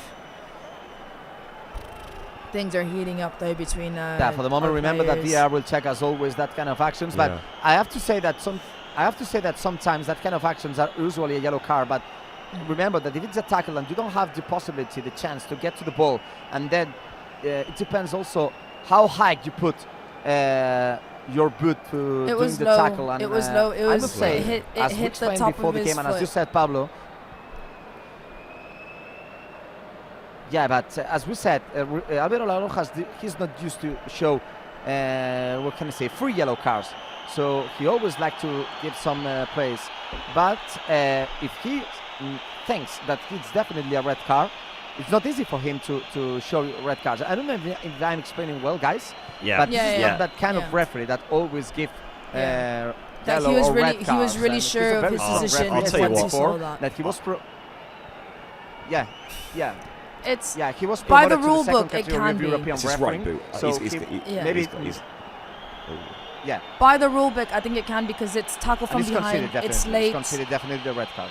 Yeah. Okay. Yeah. You know what? I was just going to say. say, I don't think Alvaro La Roja is going to take back his decision. I think he was adamant. He was adamant on the spot. I don't think the VAR was going to tell him that we disagree. I think they were just going to stand by that decision.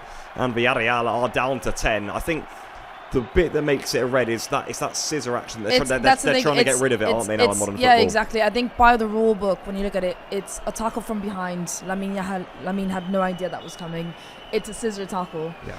And the ball is long gone when he makes the impact with Lamine. It studs to Lamine's foot. Yeah. So I don't think it was like, I don't want someone not watching that. It's not an aggressive tackle, but it's every single part of that tackle is dangerous, and that is a textbook red card. It was silly. I tell you what, it was reckless that he would to that, wouldn't you? I don't know what he thought he was doing. He comes through and with a good amount of force. Yeah, and like there was no way he was winning from behind that ball. on the halfway line. I'm really not sure what was going through his mind. There was really no necessary Lamine Yamal, Lamine got the ball off his foot from his first touch. That defender was never going to get to that ball. He was never... Oi! Oi, oi, oi, oi, oi. Oi, oi, oi, oi, Lamine Yamal has gone past about 2 players. Lamine to the back post, and Luis Junior gobbles up. Well, what a piece of skill that was from Lamine. He nutmegged one player. He went past another one. Lamine Yamal is more than fine. There's no need to worry. I mean, they're all whistling in, but I'm going to be honest. Like, it was a red card. It was a red card. When you look at the textbook definition, it's from behind, studs up, late to the challenge, scissor tackle. It is a blatant red card. I think remember, Pablo and Alex, then sometimes it's not how dangerous are the tackles. What possibility you have to put in danger player's body. So 100%. Sometimes maybe, definitely, for sure, Lamine Yamal for the moment is on the pitch. But that kind of tackle, it's potentially very dangerous for the player. I think that this is the question that we have to ask ourselves. I completely agree, Mark, and I'll tell you what, it was a tackle that I'd say endangers a player. It was silly. It's a scissor tackle. It's a late tackle. It goes studs straight to his ankle. If that would have gone any higher, if that would have gone to his ankle, that could have easily been a ligament or a tendon injury there. So it is true what Matt says. The potential outcome of that tackle could have been very, very bad for Lamine Yamal. Just wonder what some of the chat was saying about it. Elmir says we need to take advantage of this now. He also says it was a clear red. It was a very bad tackle. I'd have to say that too. But Malaguita has these eye emojis. I like it. Those are great. I want that with Kat. Those are great. Yeah, those are great. And we've got lots of red card emojis in the chat too. Yeah. On the football, this is a big moment in the game, Alex. I will say that as well. 1-0 up now. This was quite in the balance in the first half. The fact that they're down to 10 now. I mean, we have to look at this and go, hey, get a second goal and wrap this up. Yeah, I know. At the same time, this can actually be worse for us. We saw it against Athletic Club when they went a man down. We weren't able to do much. I don't think we didn't score when they went a man down, did they? Because they'll sit in. Exactly. So right now, we're enjoying this game. Why? Because Villarreal are looking to attack. They're looking to go forward, and that means that they're opening up a lot of more spaces. We're not I wouldn't say a counter-attack, but we are moving the ball high up the pitch quite fast when Villarreal on the attack. It gets up to Rafinha, to Lamine Yamal. We calm it down, we let our players come, and we let Villarreal settle in. But the reason why we're getting those spaces is because Villarreal are still trying to attack. Yep. Yeah, 100%. What will happen in the second half? Will they drop down to... I mean, I would be surprised if they do anything different defensively. I just genuinely think they're going to go down into a 4-4-1.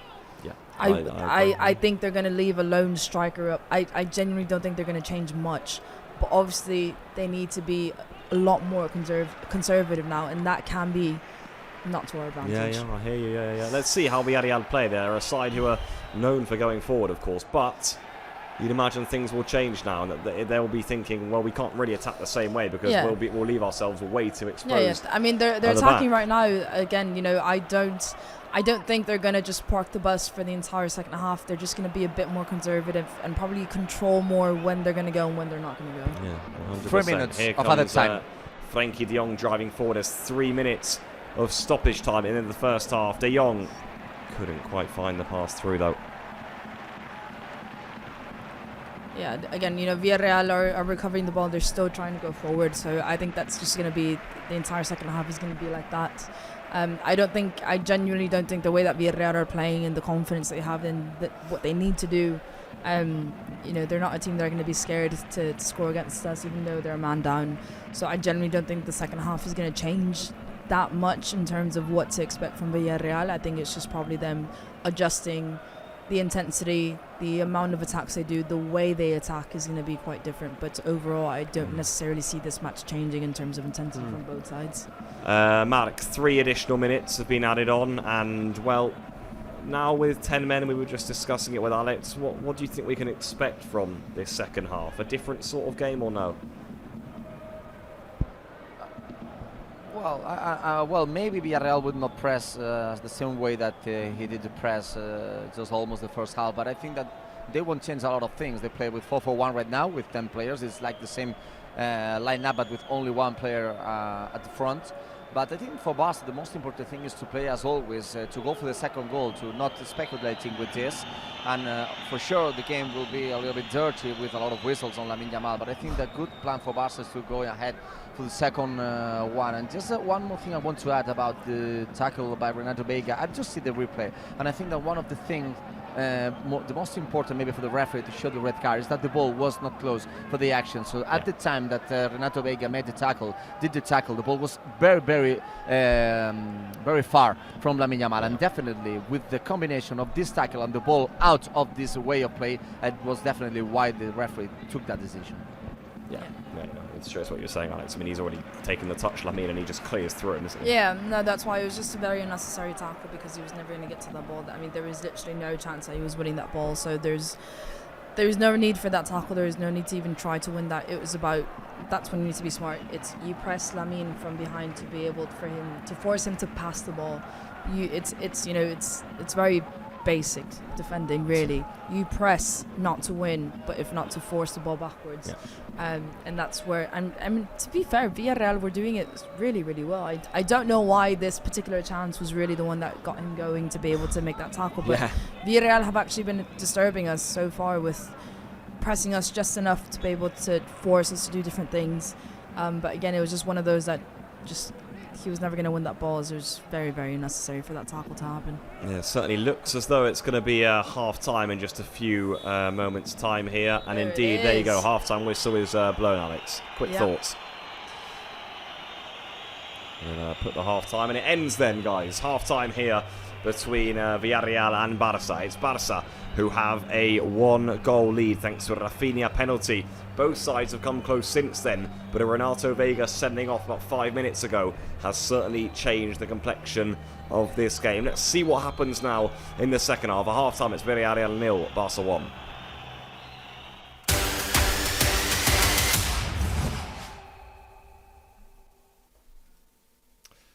There you have it then. Half-time, 1-0 to Barça, Alex. Been a pretty good game. We thought it would be a good game, didn't we? We thought it would be pretty evenly balanced. Barça got the opener quite early on through the penalty. The red card is probably the big talking point at half-time in terms of how things change for the second half. Do you think Flick will be relatively pleased then, all things considered, with the first half? Yeah, I think definitely. I think, as I mentioned, one of the big things was breaking down compact defences, and to be fair, we did probably in the last 10-15 minutes of the match, we did slow down our attack quite a lot. I don't know if that was something maybe come off the bench that was said or not, or if that's just the way that the game went. But I do have to say I am pleased the way that we've been playing, finding a lot of spaces, getting key players involved, different players involved as well. But there is certainly still a lot to improve on in the second half. I do want to see Fermin be involved more. I want to see more shots from outside of the box, because that really is where we're getting a lot of joy. Ferran has been absent. And it's not because of him, it's just genuinely just we've been playing around that area. We've not been putting crosses, and we had that one crossing from Rafinha into Ferran. So it's just, maybe finding different points of attack the second half, trying to be very, very clear in what we want to do and our intentions. I think we've been flowing without really having a clear, concrete plan, especially in the the last few touches in the box and the last clear chance to get a shot on target. Outside, I think Hansi can be quite pleased. We've been doing mostly okay to get out the high press. We've been recovering the ball really well, and we've been keeping possession, controlling the game. We've not been playing to feeding them. But I mean, probably the biggest critique that Hansi Flick will have for his team is not getting out the high press and making those mistakes from the back line. Yeah, certainly. I mean, we knew Villarreal were one of the best sides in the division. I think they've proved that to an extent. They've certainly given us a lot of problems. I mean, I look back to our games in recent weeks, Alex, and I think even in that first half alone, they've caused us quite a few. I look at the save Juan Garcia made, and they've come close on a few occasions. Other than that, we're lucky that they have not scored. Yeah, I do think now, though, this is what I would call a golden opportunity. I really mean that. With what you're 1-0 up, you're away at one of the toughest grounds in the league. I know we've got a good record here, but I mean, you're up a man too. I mean, surely Barça fans, obviously Flick, the team, we thinking, guys, second goal soon, and Merry Christmas to everyone. Yeah, no, I think we definitely need to close this game out, because I genuinely don't think that Villarreal are going to be the type of team that just come back, park the bus and try to hold. I think they're still going to go for the attack. I genuinely don't see why not. Okay. We're not a team, we do leave spaces exposed in the back, and all it takes is one attack. Jules Koundé had, the ball in the back of the net. Maybe that is a chance that they need. I genuinely don't think that Villarreal are going to stop. We still need to be wary, but also, maybe that is the opportunities that we need to get the counter attack, get the man advantage, and those are the spaces that we've been looking for. But no, I'm curious to see how the second half goes. I generally don't think much is going to change. Yeah. Even though we are a man up, I think it's going to be a very subtle change to the naked football eye. Really, you really have to. I think you really have to know what the changes are to be able to pick them out, because I genuinely think Villarreal are not going to slow down in any way, shape or form. Well, it's going to be interesting. Let's see if that is the case. If Barça can exploit some spaces, they may well leave then with a man less. Let's see then. Lots to come in the second half, people. Don't go anywhere. We're going to leave you with the halftime quiz here. It's Barça who lead by 1-0 in at halftime. We'll be back in just a moment.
Well, there you have it, people. Half-time quiz in the bag. Let's have a little look in the chat as always to see how people got on. There you go. We had Virka Mathos playing along. Alia, Pita Malagita, Gloria. All the usuals. Okay. Love it. Alia says, I'm going purely on luck. And Gloria said, same here. So everyone's giving it a good old go. 3 out of 5, says Alia. Okay. Only knew one. Other than that, it was just luck. So a tough quiz is what they're saying. Oh, Pablo, you've made it impossible Yeah, today, sorry. Yeah. We got our heads together. We got our heads together after ahead of this one and put a little quiz together. Marek, you are of course there at half time. We're going to ask the question to the fans in the live chat as always, which is who was the best player in the first half. The 3 options we put together were Joan Garcia, De Jong, and Lamine Yamal. I think Lamine had a pretty good first half. Your overall sensations on the first half, though, and feel free to pick one of those players too. Well, in fact, I have to say that for me it was Rafinha, definitely, who was the best player of the first half. He scored the goal from the penalty spot. He was very close to score the second one with a shot from outside the box just to the top corner. For sure, the other players, as you proposed, were quite good, especially Joan Garcia with a good save. Always that kind of saves that are good for Barça, and also especially Frenkie de Jong controlled the way in the midfield. And also Lamine Yamal, just the way that he played, and also he received the tackle that definitely was the red card for Renato Vega. But definitely I have to pick Rafinha. Sorry for not to choose one of the players that you proposed, but I think that he was the main player for this first half. For the moment, I see all the Barca players warming up just on the pitch. Remember that today on the bench we will have Marc-André ter Stegen and on the bench, and then Robert Lewandowski, Marcus Rashford, Marc Casado, Marc Bernal, Wojtek Szczesny, Ronny and Tommy. I don't expect for the moment substitutions on Barca players, but maybe we can expect someone Villarreal for sure. Maybe new forwards, especially like Mika Otadze or Ulo Baselli can have some or could have some options just at the second half, especially. But as we talk, Marcelino, they always play in the same way. You don't have a player, of course, it's not a 4-4-2. It will be definitely a 4-4-1. And I think that the best thing that Barca did in the first half was just attacking. We lost so many balls, we dropped so many balls just at the back, and it was just the way that Villarreal got some good attempts, great attempts in the first half. And for the moment, for Barca players, I think that the most important thing is just to control and to go to the second goal. So guys, I don't have more time because Barca players are just on the pitch. Let me check if everybody is exactly the same. We have all on depth. No subs on Barca in the second half. Perfect, Marek. Thank you very much, Alex. Quickly on that question, who are you going for there? I think I'll stick with the Frenkie de Jong. I've talked about him so much. You liked him, yeah? Yeah, no, I think he's been really good. He's been really, really key. Obviously not the most flashy player when you look at Rafinha, Lamine, but I think the way that the amount of touches, I would like to see the stats at the end of the game, how many touches he's got on the ball. But for me, Frenkie de Jong. Yeah, certainly. It's a tough one. I do think Lamine's been excellent. It's been a decent performance, but I think we've got another level to go to in this second half. Right, without any further ado, let's go to game commentary. Let's do it, people.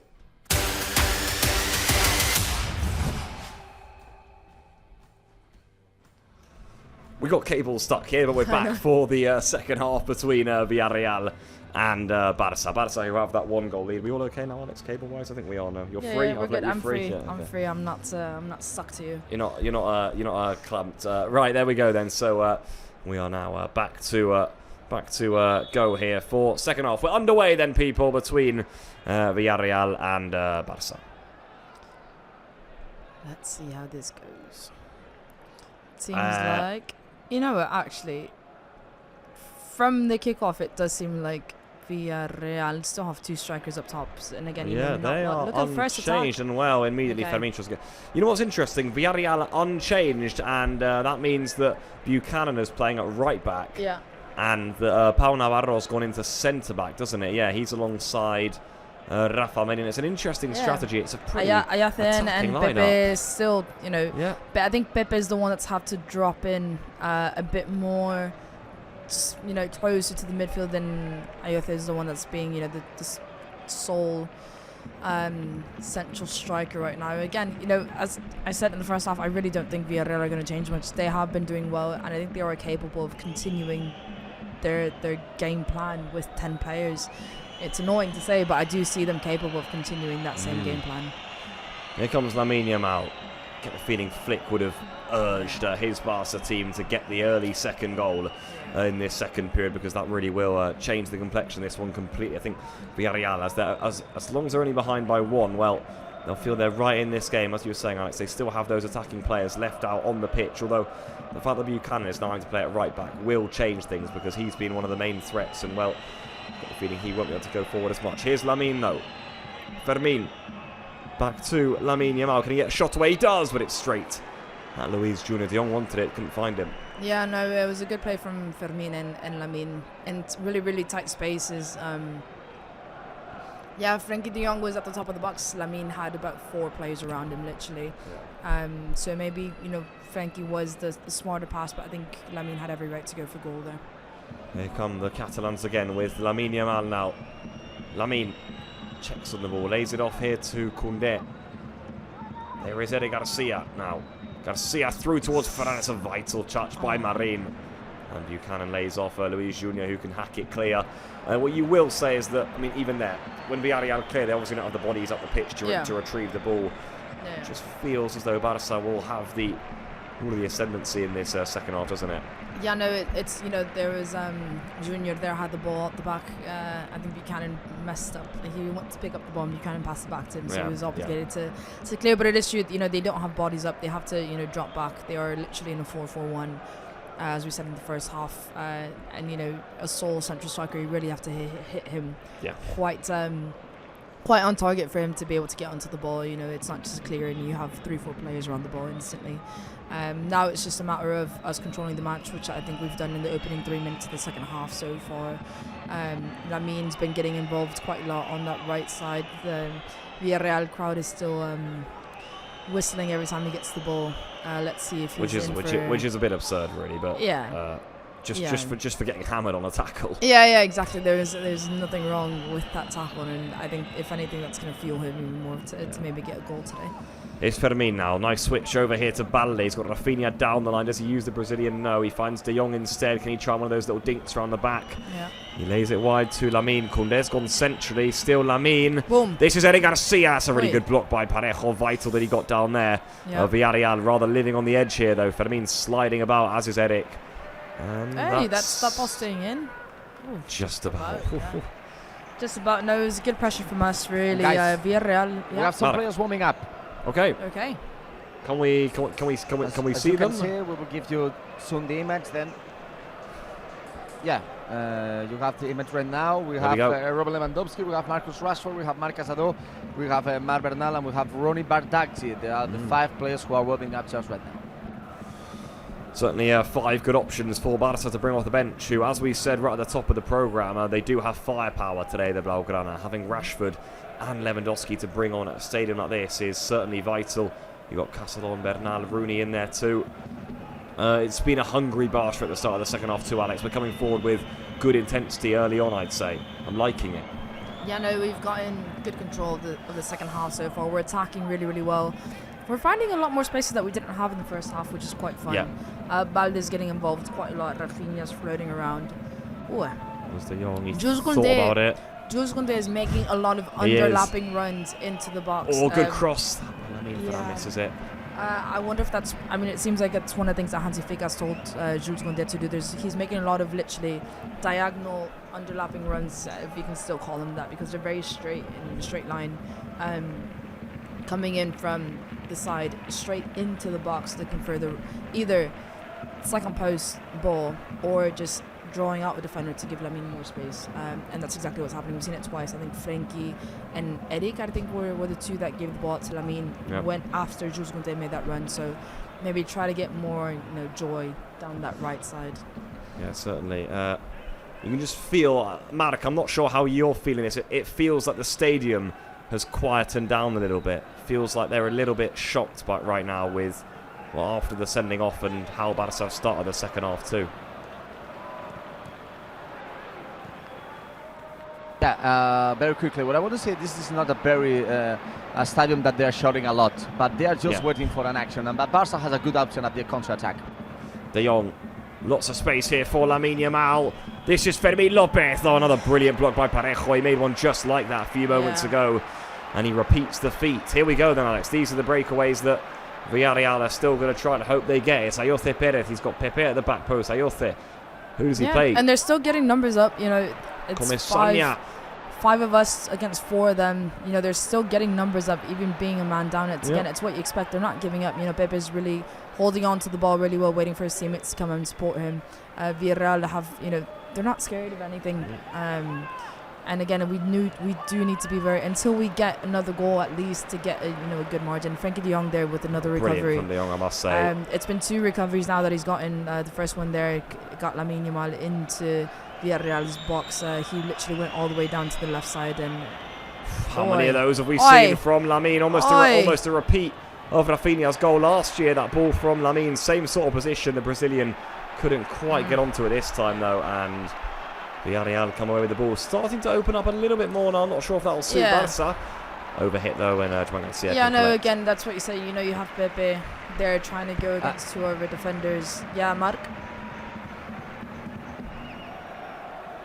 No, I just want to say, just to answer what Pablo asked me before, this is not a stadium that is very, very hard in atmosphere. So, of course, when the team is winning, they are supporting the team. But it is not one of the hardest atmospheres on La Liga. And they're just like waiting. And I think that maybe Barça also have this feeling. What I mean is that maybe Barca's controlling more the game and not put a lot of intensity, because the atmosphere is not like a hard stadium when you are winning 1-0.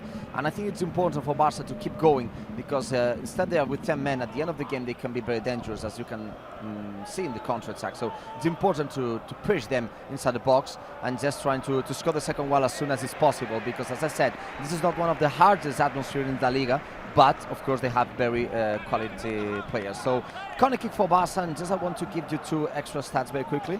Goal scored by Rafinha was the 50 in La Liga, so Barca is the first team to reach 50 goals in La Liga, 50 goals in 18 games.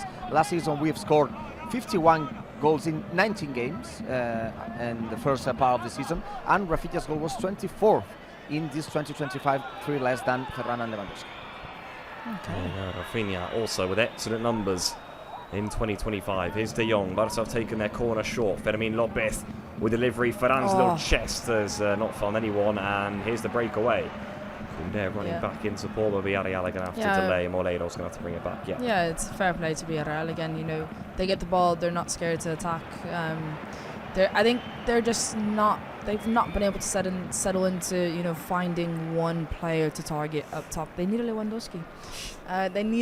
You know, that is again, Lewandowski's key thing is, he is the key target when trying to play fast and far, because when you hit him, you're jumping literally 3-4 lines of defense and getting to one player, and he's able to bring it down and hold on to his teammates. Villarreal probably wish they had a player like that right now, because that's exactly what they need. Yeah.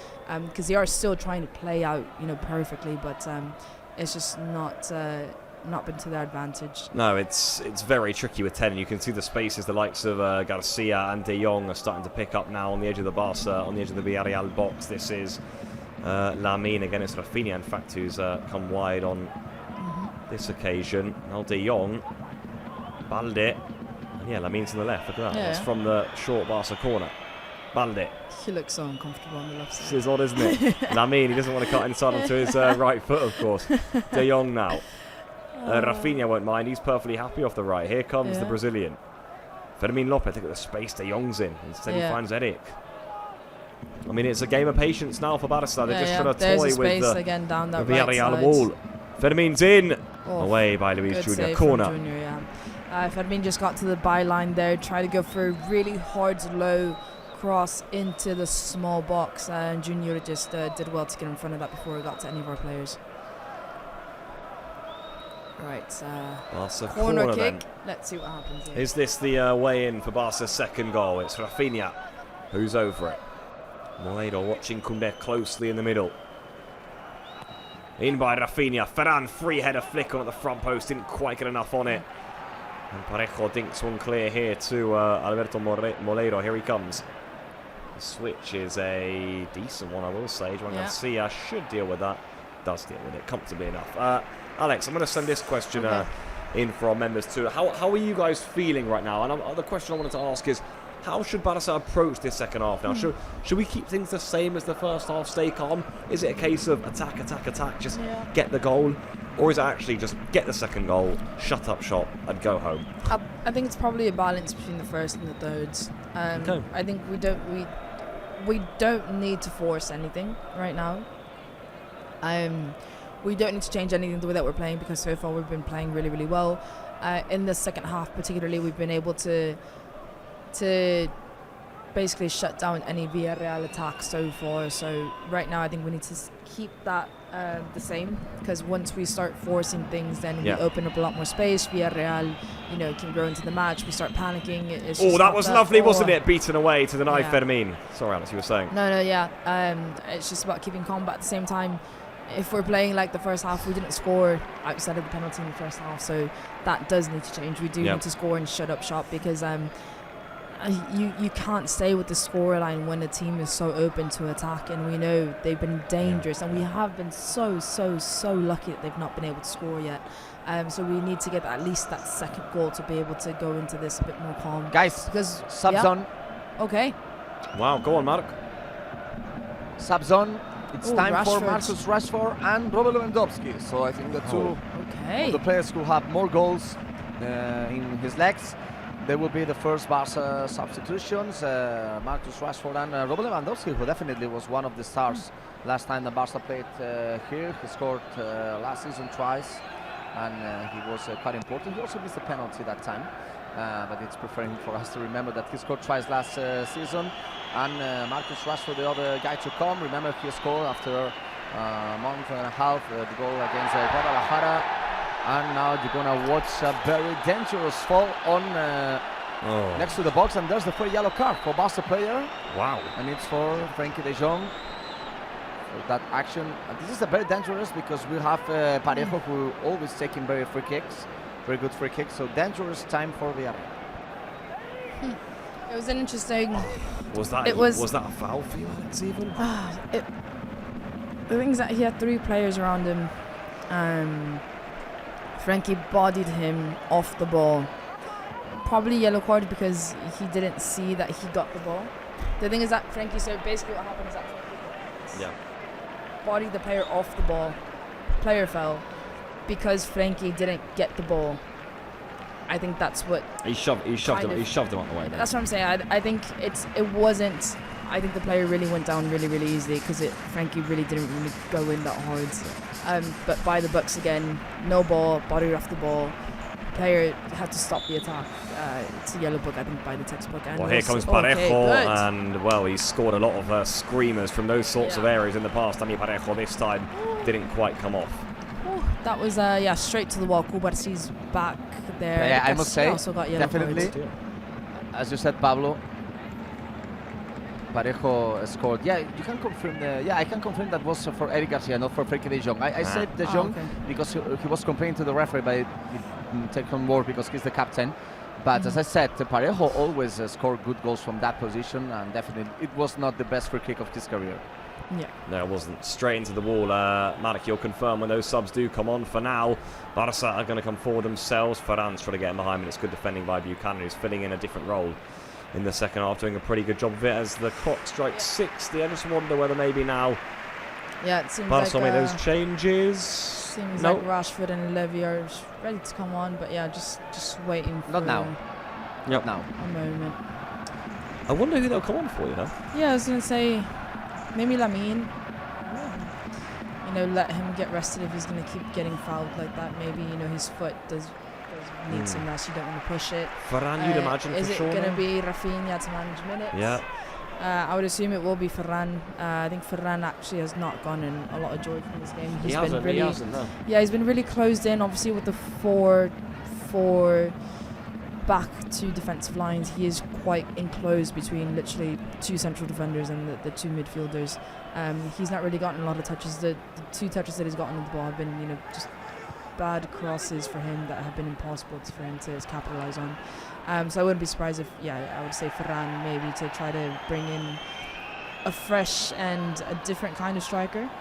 And then I would assume either Lamine or Rafinha, mainly probably to just manage minutes.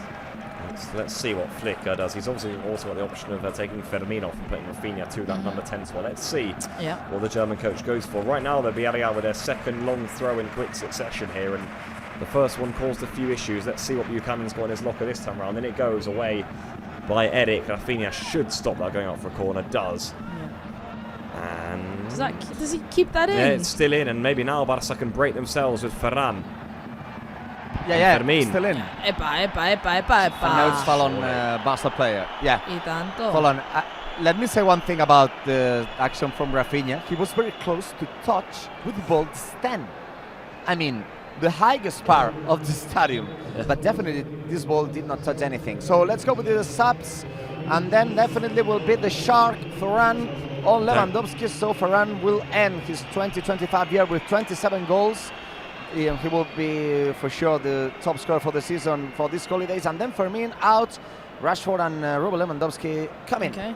Yeah, so it's what you said, Pablo. Fermin out. It is, yeah. Put Rafinha into that 10 position and put Marcus Rashford out for Rafinha. It's an interesting one. So there you go. So Fermin and Ferran off.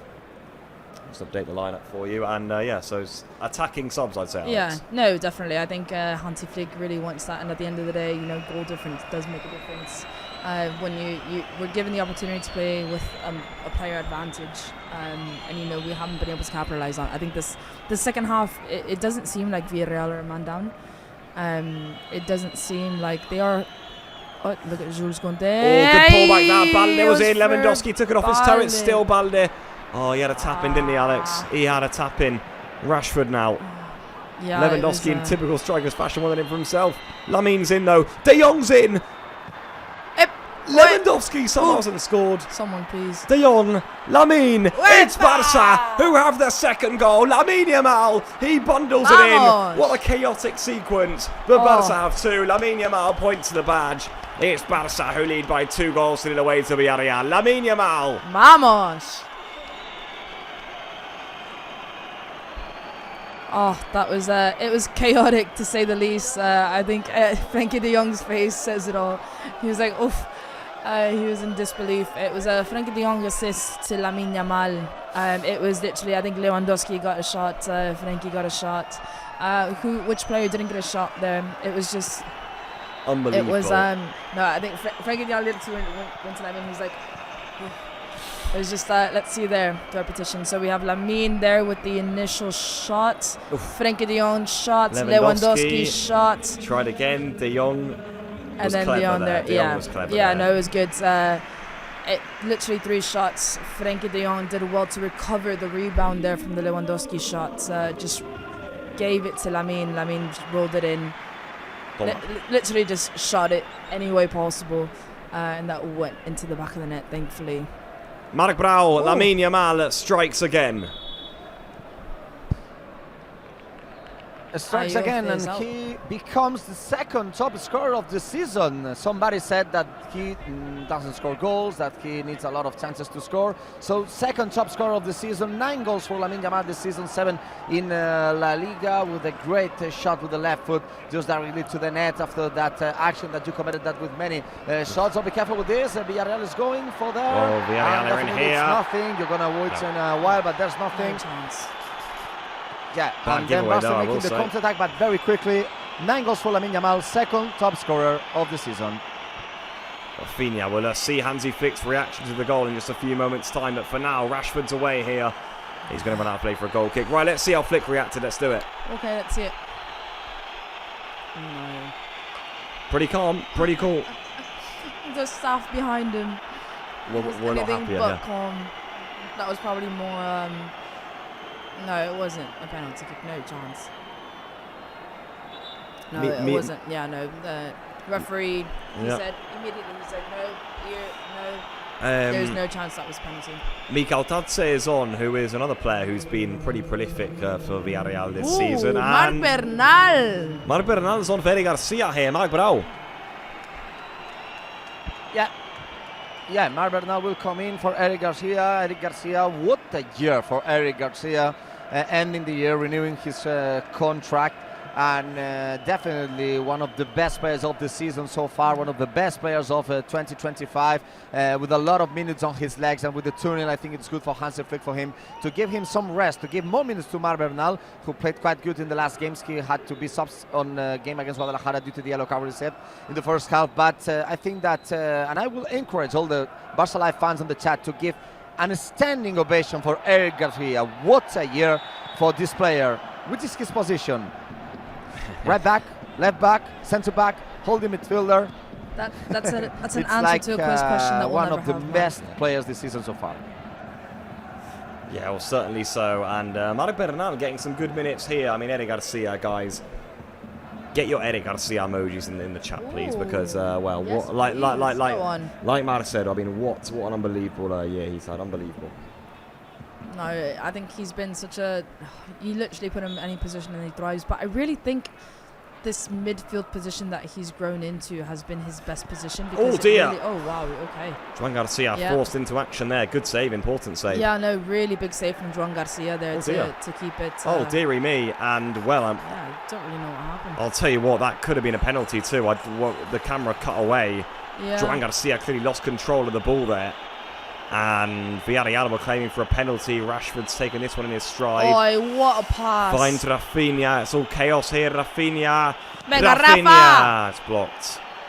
Pepe can clear. Yeah, the crowd's gone wild. They're claiming for the penalty. I'll tell you but I what. think the ref had it quite clear. He did. I want another look at it though. I do want another look at it. Yeah. Let's see if the ball goes. If the ball does go out of play here, Marc Bernal is going to win it back. Play on, says the referee. Pepe now. All a bit chaotic from a Barca perspective. Way too much room for Parejo. Tapping at the back post. What an unbelievable save by Juan Garcia. I can't believe it. Oh, what a save! Anyway.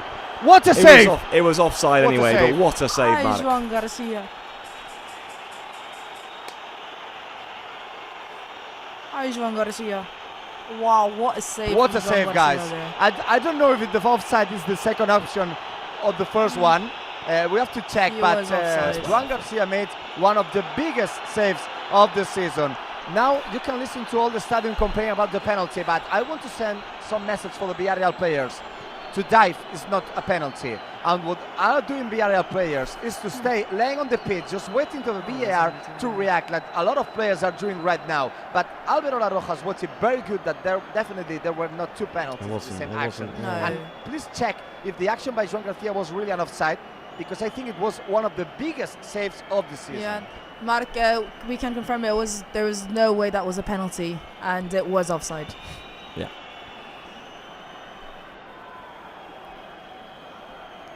I think we need to give Juan Garcia that save. By the way, look at the chat. Outstanding. Look at the Juan Garcia emojis in the chat. Outstanding save on Juan Garcia. I think, luckily for us, he's not been able to really have to implement himself in this match that much. Even playing out the back, we've not been playing from the back as much. He's not been able to get outside the box, to be able to interfere with any high, early long crosses for Villarreal attackers. So, but he's come out with some key saves. We have the Alejandro Valde bad pass back. We have this opportunity. We've had so many chances to see Juan Garcia really shine in those key moments, even though he's not had many. He's been brilliant today, I think. God, it's been so curtain we barely had any time to pause. This is a question I wanted to ask today, though. It's been posted in your live chat now, guys, for you to answer, so please answer it. What was your favourite Barca moment in this 2025? Oh, Pablo, getting deep, getting sentimental. The last game of the year, of course, that was a nice one. We can think about some of our favourite moments. I'll ask you, Alex. I'll ask Mark, of course. Yeah, I think I have mine. I think I have a few of mine. Yeah, I think definitely. Mine is, I want to see what the chat says as well. So let us know, guys. Let us know. What was your favourite Barca moment this calendar year? For me, Alex, it's the Koundé goal against Madrid in the cup final. Yeah, I was going to say the cup final is definitely there. I think our Champions League comebacks, looking at... I know the Inter game had a really bad end result.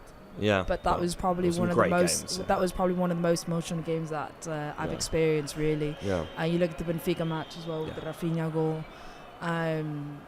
You have the El Clásico in Bernabeu was also a great good day as well. Yeah, the 4 Clásicos were great. Yeah. So No, I think there's plenty. Those are the ones that really pop to my mind. There's probably many more because my memory isn't the greatest. So I'm probably missing, but those are the ones that really popped to my head when you asked me that question. Here's Bernal. We'll go to Mark Brown for his in a moment. Let us know in the chat, people, your favourite moment for Barça in 2025. Bernal got away with that one. The pass goes through to Balde. Mark, I'll ask you the question.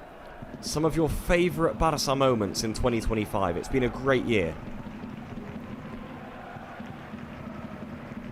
Yeah, many things to choose, but definitely for me it has to be the goal scored by Koundé at the final of the Copa del Rey. Of course, for sure, we prefer to win the league. Of course, Supercopa was a great one, but that moment at the at the extra time with 2-2, winning a final to Real Madrid with the latest goal, just give them the medicine that always gave to all the teams. I think it has to be maybe the best moment. And for sure also, if I have to choose not only a goal but a moment, they have to be the 20 minutes that we lived against Real Madrid in the comeback in Montjuic last season, because I cannot remember 20 minutes with more superiority and more attempts and more domination to Real Madrid in history, I can say. That 20 minutes where Barca scored 4 goals that time. Yeah. Unbelievable. We've got Pelita Malaguita says the return to the Spotify Camp Nou. Elimir Days says I'd say the same thing. The Koundé goal, Buchanan's going to be booked here, by the way. Cynical foul on Rashford. Yeah, Rashford was away in a lot of space there with the really key attack. Right forward, yellow card to Buchanan there. You can tell he's probably not a natural defender. When you're going up against the likes of Marcus Rashford, Marcus likes to bait you and then take a touch into space because you know he's going to outrun you. And I think when you look at people that aren't natural defenders are going to get carried away by that quite easily, as we saw there by Buchanan. Feels pretty calm now, doesn't it, Alex? I'd say we've done what we needed to do. Yeah. Villarreal have really, I think that for them was really a big blow mentally. They were really exposing themselves to attack. Yeah, I think that second goal for them was a blow, because when you have, you're 1-0, you need one opportunity to give it 1-1. You save a point. But 2-0 down, being a man down, the way that this game has been going on, I think for them, I think they know it's almost impossible to get back into this. Yeah. We did say, didn't we? Just getting that second goal would really kill this game off, really. It feels like that's been the case. Here comes Lamine. Look at the space for Marc Bernal. Leaves it all the way to Rafinha. Aye. Oh, he certainly caught it sweetly, but he drags it wide of the far post. It was really good for Marc Bernal. I really like Marc Bernal. Yeah? About Juan Garcia's save, I watched the replay and definitely I think it was an offside. So that save won't count. But I think I have a question for you. Which do you prefer? That one, if it would count, or the one that he did against Alaves? I think it's not easy, because against Alaves it was quite good because he was laying on the pitch and he jumped from the pitch. But this one, it reminds me of very good actions by the former Barca goalkeeper Victor Valdés. For sure you remember it. How big he became that action, Joan Garcia. So it was brilliant. For sure it wouldn't count, but if it would count, which do you prefer? I really like this one, to be honest. It was such a scrappy moment that for him to keep that composure and to bring out he just made himself so big. Hit him in the forearm. I think it was so scrappy that he had no right to be that calm and present to be able to pull that off. He just appeared out of nowhere. It was like it looked like a tap. And it was a close range shot. Like, it's not like he had time to react to that. That ball was ready to go in. I think probably 90% of the time the attacker is going to get the advantage of that ball. And when you're in a game, those probabilities are quite high. But Joan Garcia literally stopped that. And that's what you need from a keeper, to make those saves in key moments. And right now, to pull off that save was just outstanding.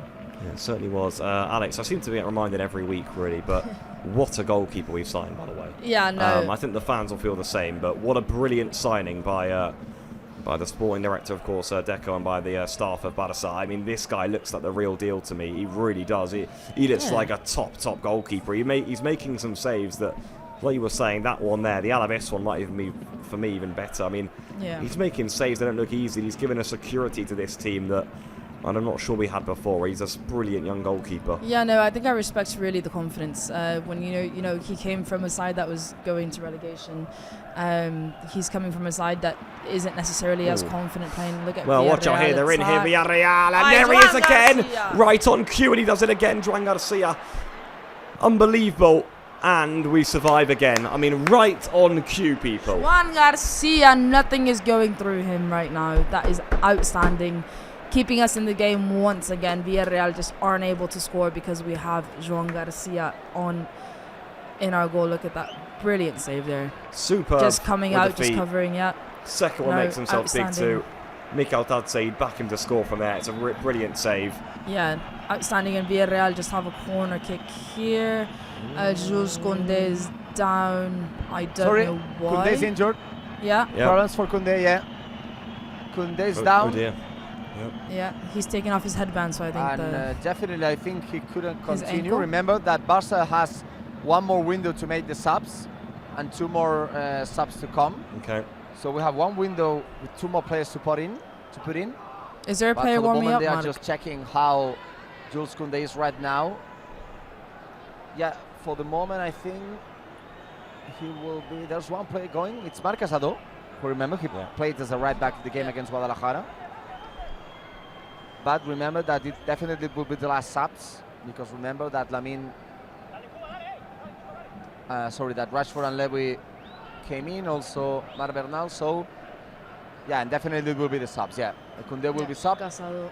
so he left the pitch, and Marc Casado will come in a while.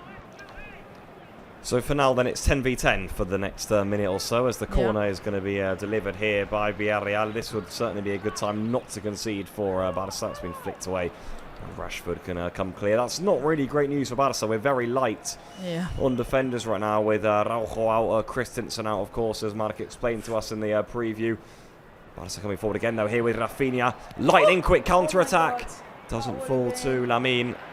That would have been such a good team goal. Yeah, no, that would have been such a brilliant team goal there from us. Here comes Lamine Yamal instead, corner. Corner kick. That was a brilliant counter-attack from us. Yeah, Jules Koundé is off. He's walking, so nothing to be feared in terms of a very, very bad injury. I think he's grateful that we have a break. Yeah, it is, yeah. But, now it's time for players to recover well. There's still going to do recoveries and training. Him. Yeah. But no, now we have a corner kick. Asking him, I think we have the image. He's talking with him. Let's have a look if we can see the image. And then, of course, it's the last subs for Barça. Yeah. And remember for sure that we are 2-0, that Villarreal is with 10 men, but how good attempts had Villarreal, and how good is Juan Garcia. Oh, look at this. Oh, dear. Rashford there. Yeah. Picked out from a clever corner, right, and nearly got it in. Yeah, no, it is. It is impressive from Villarreal. It doesn't necessarily seem like they're a man down. They have gotten a bit more conservative on their attacks, but they have been attacking. They've forced 4 saves out of Juan Garcia. Yeah. Out of the nothing. So, it is. Kudos to Villarreal in the way that they've been playing the second half, because it's not easy to mentally go a man down in a game like this. But they've been able to actually get it along quite well. No, they certainly have. They've still maintained a threat going forward of the yellow summary. And there's the Rashford's ball to the back post, flicked on by Koulibaly. It's easy for Luis Junior, though. Yeah. I think we are very, very lucky at the first half with the way it went. Villarreal weren't able to capitalise on any other chances. We were able to control the game from the end of the first half into the second half. So I think that went to our advantage. Maybe if Villarreal were a goal up, or if we were tied in at half-time, maybe, that would have given them a lot more energy and gasoline to been able to go into the second half with a very, very different mentality and intention. But for them, I think the second half is always about controlling as much as they can from their sides, doing what they can to the attack, and they have done it. They've not done it. The only thing they haven't done is scored. So kudos to them, but I think also credit to us, merit to us, because we've played an outstanding match tonight. We certainly have. We knew this was going to be one of the toughest games, and Barça so far passing the test. What I will say as well, guys, for now we're on for a clean sheet too. Yeah. Which would be big away. Don't jinx it yet, Pablo. Don't jinx it yet. When was the last time we had a clean sheet? Mark? We were in the cup midweek. It would be in the league. It would be the third consecutive. Remember against Osasuna also, last week. At the Spotify Camp Nou, it was 2-0 the score. That is true, yeah. So it would be the 7th clean sheet. It finally is that. Ask me. And potentially, Mark, 3 2-0 wins in a row if this stays the same. Mm-hmm. Yeah, for sure. And I think that the most important is that how good was Hansi Flick in the reaction after Stamford Bridge game. Remember that day? He said, "We lost the game, 2-0, but I see that the team training very well, right in the right way, and from today, 7 wins. If it's confirmed this win here to end 2025, and with the 3 points, of course we will have time to talk about it. But if Barca wins this game, definitely we will be, as I don't know, Pablo, you said this in English, but winter champions. Remember that we say campeón de invierno in Spanish. We say winter champions when you end at the first spot, at the first leg of the league, for example. And after that game, Barca will remain only 3 points to, and Madrid 3 points to play. And if Barca wins today, Barca will have 4 points ahead of Real Madrid. So, new expression, if you are learning in Spanish, campeón de invierno, winter champions, Barca wins today. Of course, not a trophy, but it's good. Yep, top at Christmas is often a landmark for teams, certainly in the Premier League, who are looking to go on and win the title. If you're top at Christmas, you often win the whole thing, as history stands. And Barca, well, they weren't top at Christmas last time around. We were quite far off. I mean, we all remember this time last year, that game at home to Atleti at Montjuic. We were excellent and got beaten. So what I will say is that even if Barca have 4 points clear today, nothing's decided. There's a lot of seasons to go. We've got tough games coming up, of course, in the new year. Espanyol away is the first one in the league. And in the Spanish Super Cup, it's going to be a hectic January with Champions League and Cup games in there too. Yeah. We'll be competing across 4 competitions, so a lot of football to be played, but certainly, as Maddox says, the team have bounced back really well from that defeat to Chelsea. Yeah, no, it's been I think it's been a really, really good first half of the season.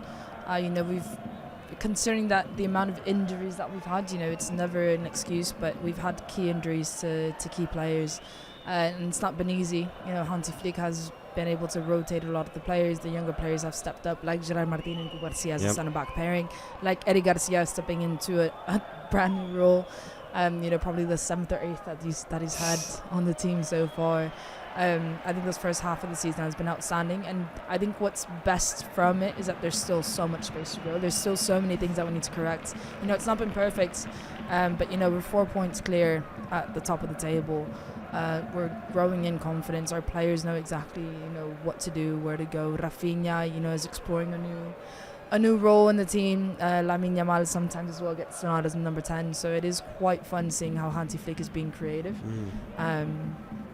And we still have a lot of problems to fix and a lot of things that we need to be better at. So we've been doing good, and we can only get better from this. Just starting to tick along nicely, Barca, this season. It wasn't always looking like it was going to be the case, Alex. So if we remember the start of the season, it felt like even sometimes if we take 2 steps forward, we then take 1 back. And well, last games have been really good, haven't they? There's just looked more like Barca. I think it's obviously coincided with certain players returning from injury. Juan Garcia, Rafinha, Pedri, of course, when he's been fit, and that's a big part of it. But the football's been good. It has from Barca. Yeah, no, it's been really roller coaster probably start to the season, between us trying to find new ways. Teams really know how to get at us. Hansi Flick has been at the club for so long now that you do know how to break us down. You do know how to aggravate us. So it's about Hansi Flick and the players finding new and innovative ways to be able to continue to keep the advantage that we always got. And it's been up and downs, injuries, style of play, the pressure, just some really low lows, I think, a lot of the time. And it's just, I think our mentality has been quite key. Yep. You look at the new players coming on, you have Rashford, you have Rooney Bardghji, that have made a really positive impact on the team so far. So Juan Garcia obviously right up there. The main man. Yeah, so it's been a lot to deal with, I think, this first half of the season, but we've done outstanding. Yeah, that's what champions do, isn't it? You can tell Barça, they're a team who've obviously won big things already under Hansi Flick, and you can see that running through the team now, can't you? And always helps you get yourself out of tricky positions. Well, watch out here, though, because Villarreal, I'll tell you what, that was definitely... be careful, Uri. It was offside. Are you anyway. fine? Offside. Yes. Because it was Villarreal player who was facing just in front of our camera, so I'm pretty worried about Uri action, però et trobes bé, no, Oriol? Està tot bé? Perfect. La càmera està bé per fer les entrevistes, no? The camera is good for the interviews. It's good, it's good. Yeah, because you didn't see the action, but just that Villarreal player came in just in front of our camera, and I was suffering for the camera from Uriel physical statement, but for sure everything is fine. So we will have our camera ready to record and the camera ready to show you the reactions today. Quite interesting, the last ones of 2025. Grande Uri. There you go, Marca Nodi, the team there in Villarreal Stadium today. Of course, guys, after this one, we'll have after this one's up, we'll have all of the reactions and analysis. Don't go anywhere at full time, because we will, of course, have the interviews from the players and Hansi Flick after this one. As Mark said, the final ones of 2025 before a little break here on Barça Live. So make sure you tune in, people. Make sure you tune in. It's always good. Let's see what Hansi Flick has to say to sign off the year. In fact, we had a poll in the chat, guys, a few moments ago. We'll do our MVP votes at full time. Who was your MVP today? Rafinha, Lamine, or Joan Garcia, or other? We can hold our thoughts, but there's some good options today. Some good options. Yeah. Ignacio Pérez Martinez also joined the live members group, so thank you, my friend. We're taking on nicely here. Still over 3,000, nearly 500 of you watching us on here for the final game of 2025 for Barça. We're very nearly there, people. Oh, it's a hard one, isn't it? The man of the match today, yeah. Let's see who we all go for. I think I have my theory ready. I'm not going to say it just yet. I think I have mine ready. I'll tell you what, and I've just got Marek Braul's votes have just come through to me too, so wait until the post-game to hear those. Don't say nothing. Secret. I have mine. I think it's it's going to be one of those that I think the three of us are going to have different answers. Yeah, okay, I agree. I think so. Oh, De Jong was fouled there. I mean, quite clearly. Navarro said nothing in it. There wasn't a lot. It's quite fun to see players do very blatant fouls and then complain that they're being called. I mean, it's one of the great things about football, isn't it? Yeah. It's great. It's just like, I just elbowed you in the face on the nose, almost broke it, but it's all your fault, mate. Nothing in it, yeah. Oh, I love it.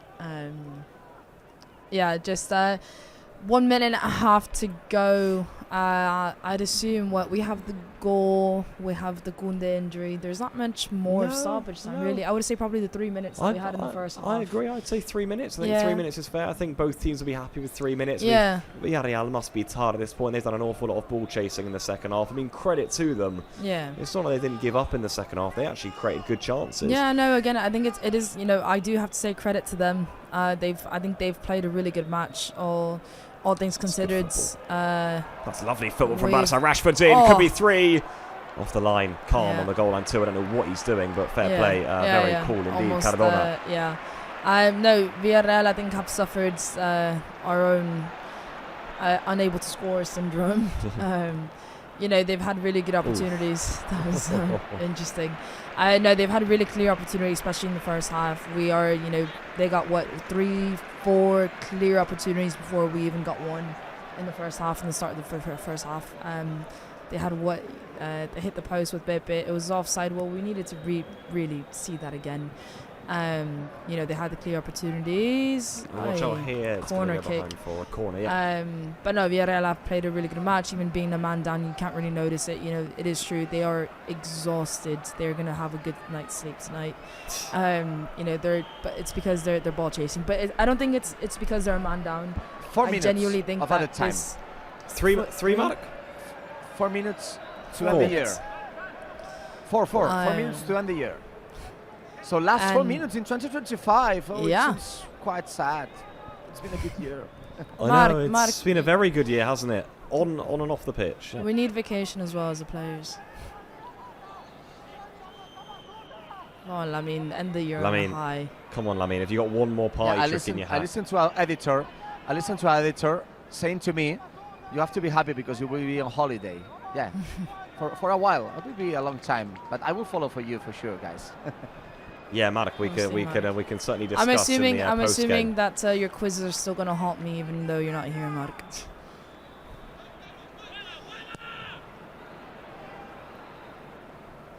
He'll be sending them in from afar. Yeah. Mikael Dadze with a bad giveaway there. Lewandowski can turn these in. Lewandowski Okay, he's going for it. Don't see Nice. that often. No. Lewandowski just took on 3 players. skipping away from a few of them. Finds Lamine. Laid off here to. I'm actually a little bit surprised that 4 minutes right on. I think this game is. Yeah. It feels pretty dead by now. I must Yeah, say, pretty no, done. it was what the Jules Koundé injury, the free kick to Villarreal maybe added a bit more. The goal, yeah, I think 3 minutes seems very unnecessary to play right now. Yeah. Balde winning a free kick there. Pau Navarro, who I think has maybe been so far very lucky to escape another one there. It was a bit of a cynical foul, but as the game is about to nearly tick off to the final closing here, Yeah. you can hear some encouragement from the Villarreal fans, but the Barça fans up in that upper stand. They'll be the ones delighted on their return to Catalonia today, because it's the Blaugrana who are going to be 4 points clear at the top of the LaLiga table as we head into this short Christmas break in Spain. Yeah, no, it's a good game. And right now we're just knocking the ball around. We're knocking the ball around, keeping it well. We're going all the way back to our centre backs. Jeder Martinez getting a lot of touches. We're chill. We're trying to just get to the end of the 4 minutes, take the 3 points and go home. This is Marc Bernal, now laid off here to Cubarsí. Cubarsí over to Castelló, who's coming right back again, the same position he played in the Cup midweek. Over now to Gerard Martin, who is again playing centre-back, and it feels like he's going to keep that role for quite some time now, especially with the injuries Barça have got back there. It's almost out of necessity too, but out of merit he's earned his spot there too. Lovely filtered pass through there. De Jong got a touch, it releases Marcus Rashford, eager to keep the ball in play. Yeah, we've seen Marcus Rashford get that goal when the game is dead. Yeah, Rashford. He's certainly come on with energy, hasn't he? Yeah. The Englishman. Yeah, he's done well to keep the ball there. And Balde. between him and Alejandro Balde, they've done really, really well. Yeah, just 1 minute left to go. We have a free kick pretty high up the pitch. I'm assuming that's going to go all the way back to our defenders to just keep a hold on. Yeah, there it is. Just keeping a hold of the ball, not really forcing anything. You know what, Alex? You know what's been good about the red card, I suppose? It's been a nice calm end to 2025. And this game, you could even see it with 10. It didn't have the ingredients of a calm game, I wouldn't say. This is an encounter we expected to be pretty fiery, and it's been relatively cool. Yeah. No, it's been... Especially we said half, it. Yeah, no, we said it in the start of the first half. We're expecting this game to be a back and forth for probably the entire 90 minutes. Again, each side was really up for this game. Each side was up for the 3 points. I think each side has, the quality of players to be able to keep up that momentum for 90 minutes. It was meant to be a really, really tiring match for us and for everyone involved. And there it is. There you go, people. Full time here at La Ceramica. Barça have beaten Villarreal by 2-0.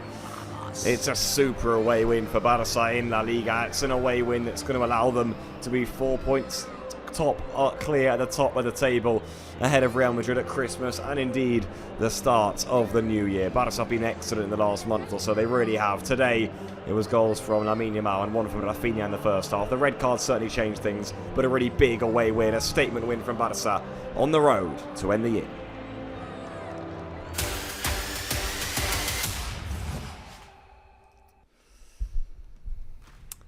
Alexis Arteta, it ends. Barça 2, Villarreal 0 away from home. That feels like a big one, doesn't it? Yeah, no, it was a statement win that we needed. It was, the mental calmness. It was exactly what we needed. We really, grand. We would have got into to the winter break top of the league no matter what happened. But a 1 point difference to a 4 point difference is a big difference, really, when you come into, especially when you look at the first game back. We have Espanyol. It's not an easy game always. It's derby. It's first game back is always going to be a bit shaky when you come back from holidays. So it was really, really important for us to get this gap as big as we can. really. And the way that we played today, I think, is really, really positive as well. We're ending the year on a high, both, with the points, with the goals, but also with the team confidence. I think the team togetherness has been really, really good. As you said, Pablo, we've had a roller coaster start to the season, and right now we're on a high. And hopefully, the players, I think, have the mental strength that they've shown over the past couple of matches to be able to continue to grow from that. And I am looking forward to the second half of the season, because right now we're proving ourselves and we've shown the team that we are exactly. Yeah, certainly. We're going to take a very quick break. He'll be back in just a few moments' time. Don't go anywhere, people. All the reactions and analysis from this one in Barça's final game of 2025 coming right up. See you in a minute, people.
Right, welcome back, people, to the post-game show here on Barça Live. A big win for the Catalans to end 2025. We're going to be hearing from Barça's captain today, Frenkie de Jong, in just a few moments' time, live with Marc Bral. So stay tuned, people. Alex, just very briefly before we go to de Jong, just feels like a big win, doesn't it? It feels like a good enough display too. And actually, he was excellent too, de Jong, I will say that. I was going to say 96% passing completion today for Frenkie de Jong. I think that says it all, really. Yeah. I want to see his player stats individually, but 96% we'll get them up in a minute, successful passing rate is actually ridiculous. How often do you see that percentage from any player on the pitch, especially from a midfielder? It is natural for them to lose little balls, but no, it's brilliant. What is it? We'll get them on the screen now, in fact. Yeah, go on, there you go. Frenkie de Jong's stats today, people, there you have them. Yeah, successful passes, 94 successful passes. You know, and that means what, 100 and something for him to get 96% pass, you know, completion rate. It's ridiculous. It's so good. I think that says a lot about his game. A lot of the balls went through him, and he's been absolutely key. You know, he's a leader. He's a captain as well. He's a big presence to have on the pitch, and I think, you know, especially with the absence. Let's go to Frenkie de Jong now, Alex. He's with Mark Brown. Let's do it. Yeah, with our captain today here in La Cerámica, next to Frenkie de Jong, we will start the interview in Spanish. Frenkie, vaya victoria más importante, ¿no? Para acabar este año, mira, si puedes venir un poquito más para aquí. Vaya victoria más importante, la 8ª seguida en Liga y acabáis el año líderes. Sí, no, cada victoria es importante, pero está bien de la manera que cerramos el año como líderes, con una victoria aquí en un campo difícil, entonces contentos. No sé si estás contento también con cómo habéis gestionado el partido, porque cuando ellos mejor estaban habéis podido forzar el penalti, habéis aguantado hasta el momento de la expulsión y en la segunda parte habéis controlado bien. Ya después de la expulsión y ya ganando, ya sabes que si lo haces bien tenemos que ganar, lo hemos hecho y ahora descansar y a por más después. The last two in English, Frankie. So how good is for the team to win this 8 wins in a row in La Liga? So how the team changed for the first part of the season to end in this way? No, we are doing good in the league now. I think we still have a big margin to improve because we have a lot of talent in the group. But it's good that we are winning, that we keep winning. This gives us confidence, and that way we can improve. And the last one, what a good 2025 year was, isn't it? Yeah, the year has been good for us. Thank you very much, and good. Merry Christmas and Happy New Year, Frankie. The words of Frenkie de Jong, who said, for sure, it's a good game. It's been a good year, 2025. Frenkie de Jong, very happy with Barça's performance here at Estadio La Cerámica. Marley, thank you very much. Of course, we'll be back to you when you have more protagonists in the Flash Zone. There you have it then. Words of Frenkie de Jong. Alex, you've been waxing lyrical about de Jong. A lot of the season, actually, but today in particular as well.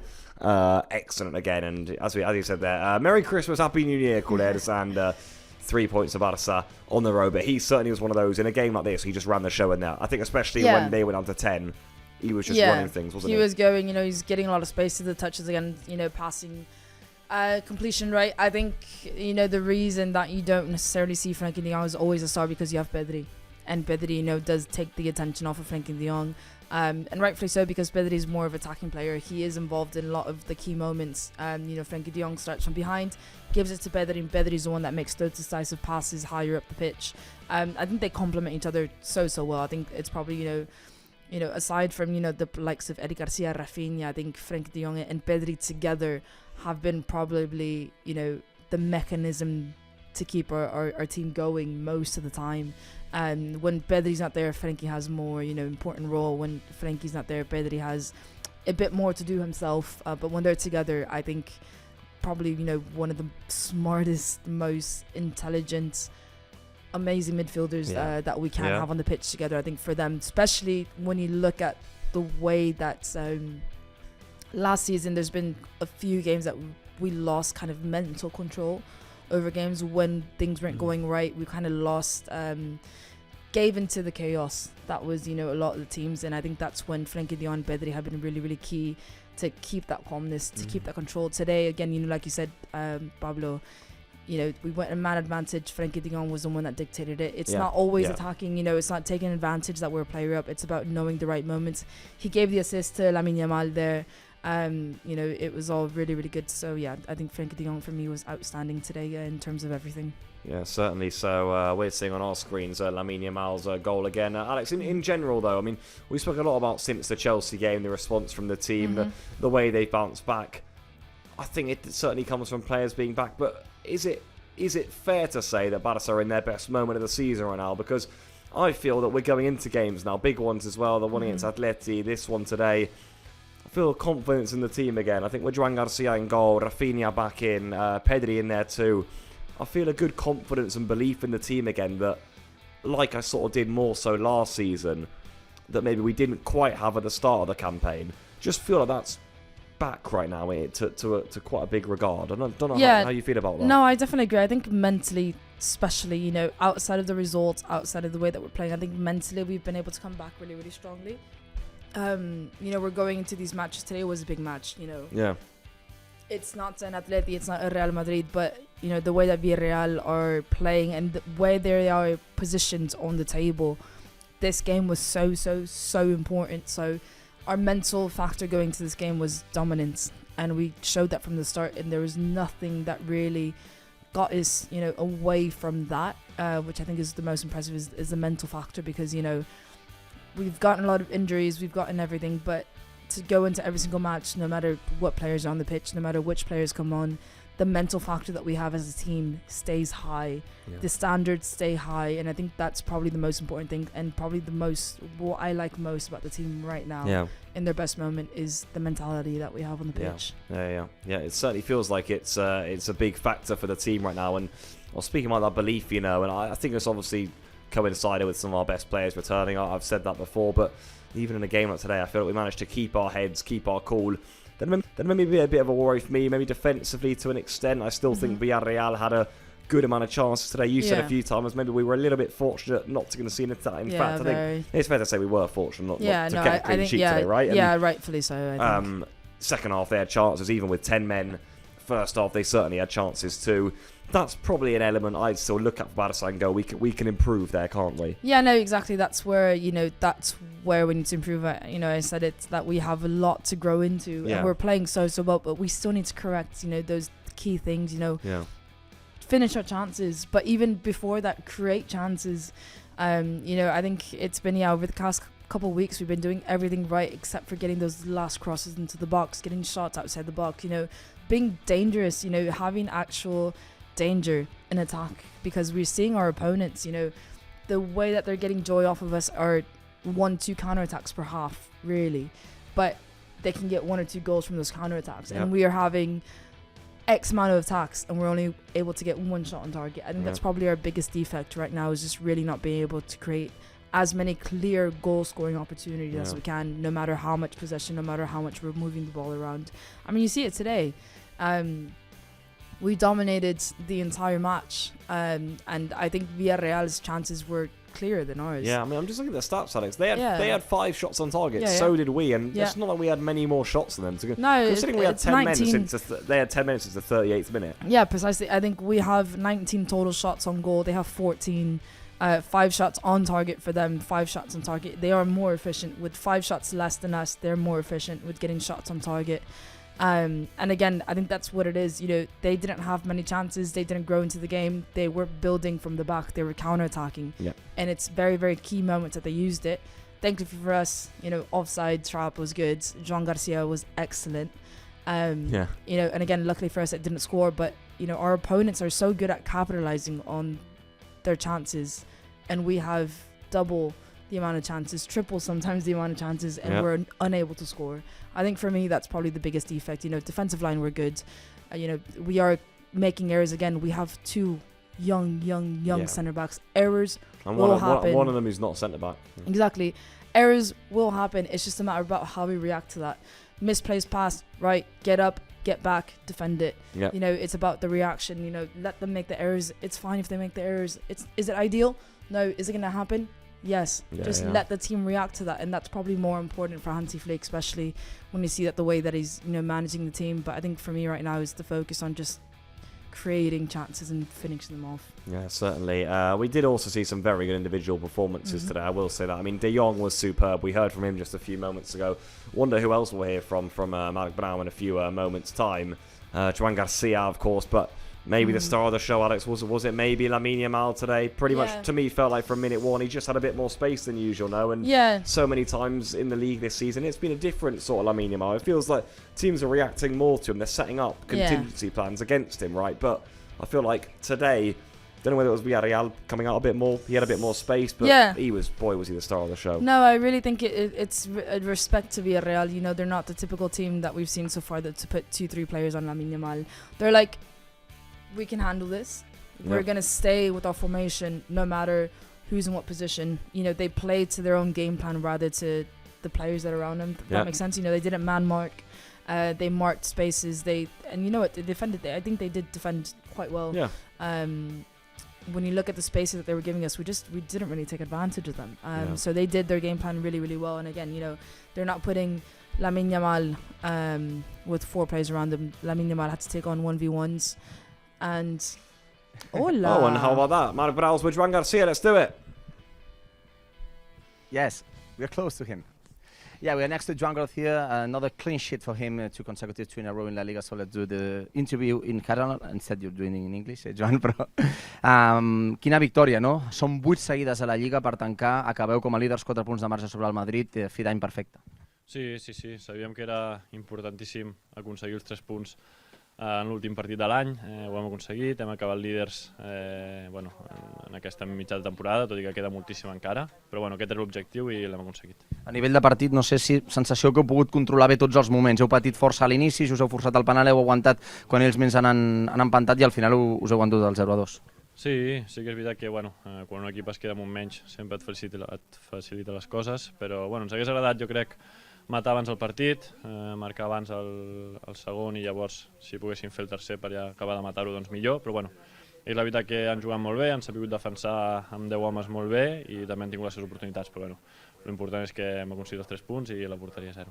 Això és el que t'anava a preguntar. L'equip està consolidant-se darrere i no sé, fa la sensació, Joan, que és molt fàcil, no?, aquestes aturades que fas. Dóna la sensació que és molt fàcil. Com t'ho fas perquè sembli que realment sigui tan senzill quan no ho és? No, jo quan m'arriben les intento parar, hi ha dies que sí que ho puc fer, hi ha altres que no. Avui per sort hem aconseguit la porteria 0 i molt content. Ja per acabar, Joan, primera mitja temporada amb el Barça, evidentment vas estar lesionat, vas estar un parell de mesos fora del terreny de joc, m'agradaria saber quin balanç en fas i si estàs satisfet com ha anat tot plegat. A nivell col·lectiu és obvi que l'equip està aconseguint els objectius, però a nivell individual com estàs? Sí, crec que és un balanç molt positiu, tant a nivell personal com a nivell col·lectiu. Sí que és veritat, com bé dius, vaig tenir una aturada per lesió, però des del principi estic molt còmode, molt content i esperem que segueixi així fins al final. Molt bé, no sóc el Pare Noel, però li he de tornar el mòbil al Joan Garcia, que molt amablement ha dit no vull estar esperant amb el mòbil, així que res. I give him the phone, so thank you very much. Gràcies, Joan, que vagi bé, bon Nadal i bones festes. So, yeah, because I got the mobile phone from Joan Garcia while he was waiting, and then I give to him for the goalkeeper of Barça 2 clean sheets in a row. So I think that we can go back because I have Gerard Martín close to me, so Gerard Martín, okay. You can do in English if you want, but no. Al costat del Gerard Martín, que segurament també, com li preguntàvem al Joan Garcia, de fet, al Joan Garcia, I asked him the last one, a tu t'ho preguntaré la primera, Gerard, quin 2025, no? Pel Barça, però també per tu individualment. Sí, no? Tant a nivell individual com col·lectivament, un any molt bo i esperem que l'any que ve sigui millor. No sé fins a quin punt l'equip està content de com ha acabat la temporada. Evidentment ens quedarem amb aquest liderat, 4 punts de marge respecte al Madrid, però són 8 victòries seguides a la Lliga després de la derrota al Bernabéu, quan semblava que la cosa es podia posar pitjor. Quina reacció de l'equip? Sí, hem crescut molt des de l'inici de temporada, hem millorat moltes coses i s'està notant ara aquests partits. No sé fins a quin punt és important aquesta victòria contra un equip que no havia perdut aquí a casa. No sé quin creus que ha estat el secret del partit. No, és molt important perquè és un equip difícil, un camp difícil i això no havíem perdut i sabíem que era molt important, ells estan a dalt a la classificació i semblava un partit fàcil per com s'ha donat, però no, ha sigut complicat, sí. Després del partit contra el Chelsea, el míster va dir hem perdut però l'equip està en el bon camí, estem treballant bé i els resultats li han donat la raó, 7 victòries consecutives. També teníeu al vestidor la sensació de que els resultats acabarien arribant i que tot i aquella derrota l'equip estava treballant bé com per acabar l'any com ho heu fet? Sí, aquella derrota ens va fer una mica de mal, però ens va servir per seguir millorant, treballant i des d'allà jo crec que s'ha vist una altra cara de l'equip. Ja per acabar, Gerard, no sé si el 2025 li podies demanar alguna cosa més, òbviament la Champions, però el 2026 què li demanes? Això, guanyar la Champions i guanyar-ho tot. Enhorabona, Gerard, felicitats per la temporada i que passis unes bones festes. Gràcies, igualment. The words of Gerard Martín, very happy with 2025. Of course, he will try to win the Champions next year. Grande Gerard, there you have it then, words from Gerard Martín and Joan Garcia there with Marc Brau. Marc Brau, the Christmas, the Father Christmas, giving out phones to Joan Garcia, keeping the gift safe and then handing them back. We've spoken a bit about Joan Garcia already, how excellent he's been. Gerard Martín, not just today, I think he had a few moments today which were dubious, I think, but what a 2025 he's had. Speak about rise of players. Is that the biggest rise we've had in 2025, maybe? Eric Garcia? It's another good one. There's been a lot under Flick, but no, Gerard Martín, the confidence, guy, especially coming into centre-back position in such a key moment of the season, really. It's not his natural position. We know that. We've seen, you had Inigo Martinez there before, you have Ronald Araujo there before, you had Eric Garcia there before, so really, he's not been able to get a lot of time in the centre back position, and out of nowhere he's starting centre back, for key matches, and back to back. It's not just a filler. It's I think he's he might be there for good now.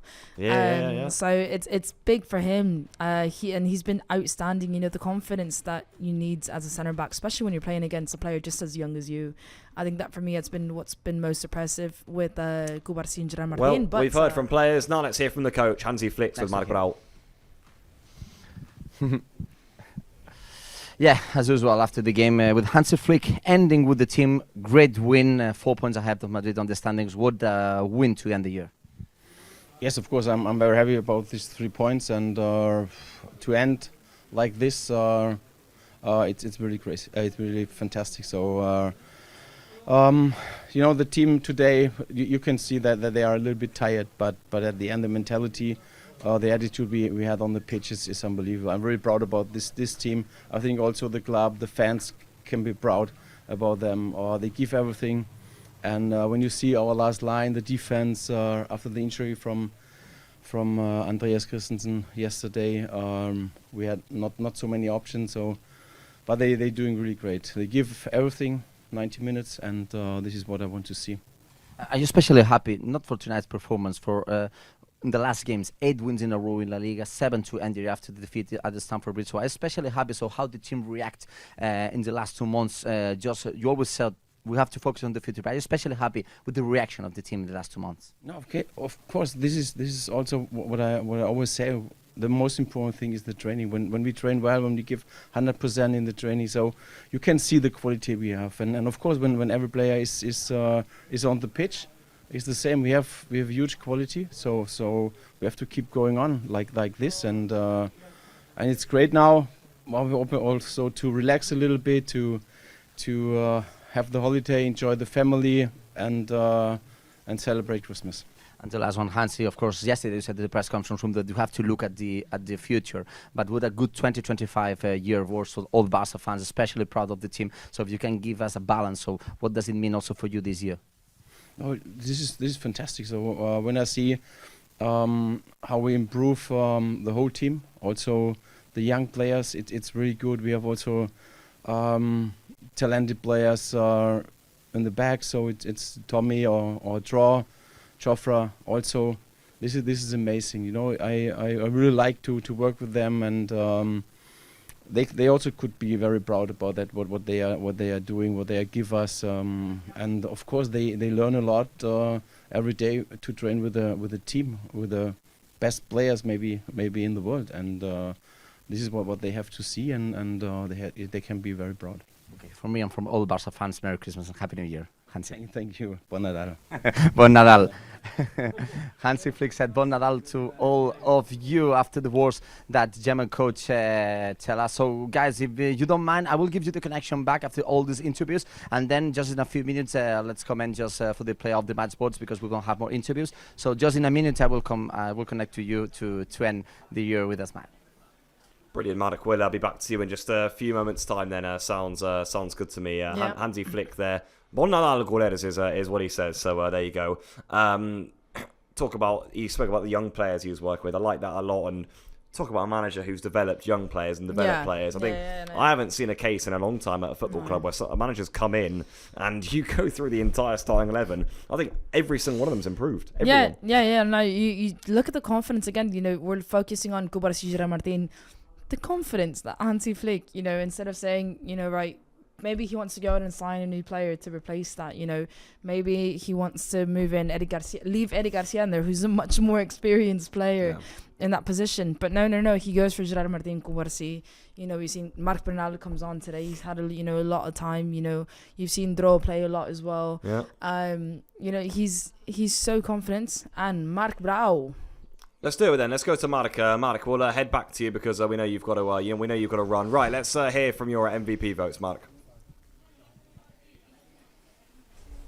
Yeah, we have to comment two things. We have to make a balance of 2025, and of course, to the player of the match. But it's not easy for today because many Barca players played quite good this evening here at Villarreal. But finally, I want to give my last player of the match, my last MVP vote for Lamine Yamal. 3 points for him, scoring the second one. He received the tackle from Renato Vega, who fed that Villarreal left with 10 players at the end of the first half. So finally, I have to think that for him, it has to be the player of the match. Last goal of the year for Barca was from him. What an incredible year he played, so I think he deserves a lot. These 3 points. Let's go with 2 points for Rafinha. He was penaltied in the first action, the first half. Also, he scored the penalty with the great security just to score the first one. Very important. And also he make a shot to the crossbar. Just it could be the second goal at the first half. Well played, especially in the first minutes for him. And finally, I want to give 1 point to Joan Garcia. Of course, he made incredible saves just at the second half. As I asked to him, how do you that way to look at easiest that kind of saves? And he said, well, okay, for me it's not as easy of course as it can be, but for sure he is making an incredible season for him. So finally it's 1 point for him, Pablo, and I don't know if you want to listen to me just the last stats for the year. Do you want? Yes, Mark. Of course. Sorry, the last game for the year here. Yeah, remember, last stats, because Hansi Flick in a while will go to the press conference room. Remember that in 2025, Barca won 3 titles, 3 championships, with the league, with the Copa del Rey, with the Super Copa, with 60 games played, with 46 games won, 46 of 60. What an incredible stats Barca had with this, with 7 draws, with 7 defeats, with 169 goals scored, and finally with 2 players being the king of the top scorers in 2025. Ferran and Lewandowski scoring 27 goals, both of them in this natural year. So top scorer of the year for both, for the 2 strikers, for Ferran and Lewandowski. So incredible numbers for me. 46 wins in 60 years and 60 games played. I think it's an amazing stat for the Barca in this year. So guys, I have to do the connection back. We have to run to go to Castellón airport. So Alex, Pablo, and also for Angels, everything was perfect tonight here in Villarreal. Thank you very much for everything.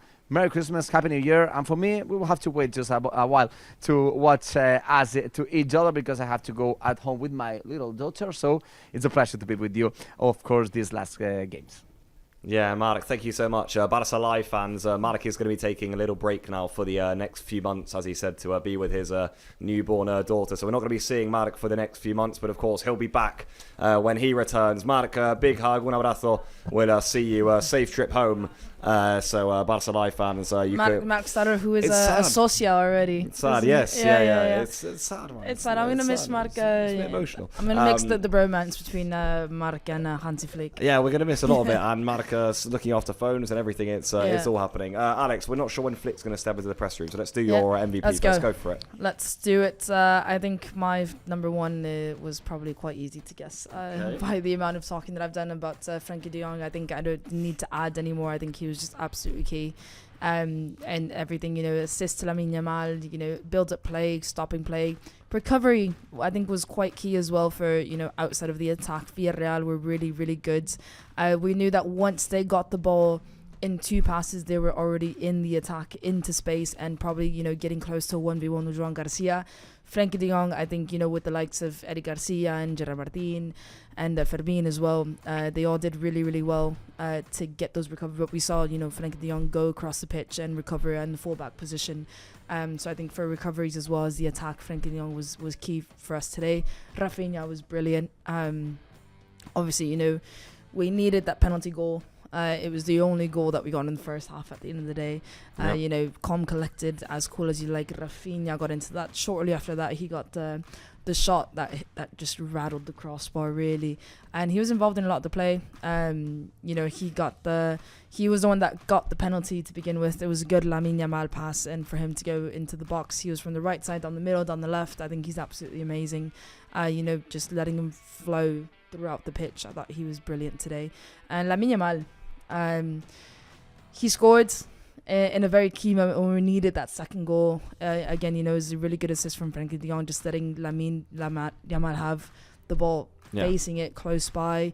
Just took it. I think what I liked most about Lamine Yamal today was his matureness. I think he wasn't forcing. There's a lot of time where he really wants to score and he really tries to force that ball into his left foot. He wasn't doing it. A lot of time he was holding his width. Forcing the Villarreal defender come out with him, let Jules Koundé go into space, let Rafinha go into space, let Firmino have the space. He would get the ball, slow the game down, bait the player, and try to either take on the 1v1 and go for the pass. I think a lot of, especially the first half, he was really going for the assist rather than the goal himself, and I respected that quite a lot considering the player that Lamine Yamal is and the player that he is capable of being.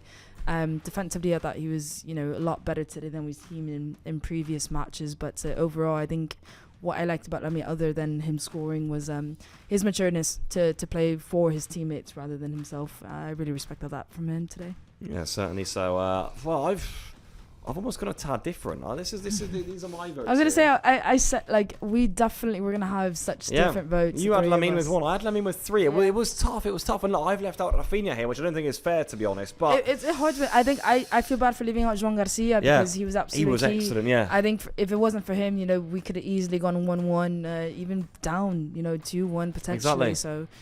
Yeah. Exactly. So I went with Lamine with 3. I think this is one of his best performances this season. I really mean that. I think he took the game with a scruff of the neck, and from minute 1 just looked lively. I know I wouldn't even say he drew the red card because it was just a silly tackle. Could have happened to anyone. But he obviously was the man who got fouled for the red card. I think he just ran a lot of Barca's play. He got the second goal, which I think he took really well. He took coolly. I have given 2 to De Jong. I think you're right, Alex. I think he was brilliant tonight, actually. I think he dictated play, especially when Villarreal had 10 men. I think he was the controller for Barça. He made everything happen.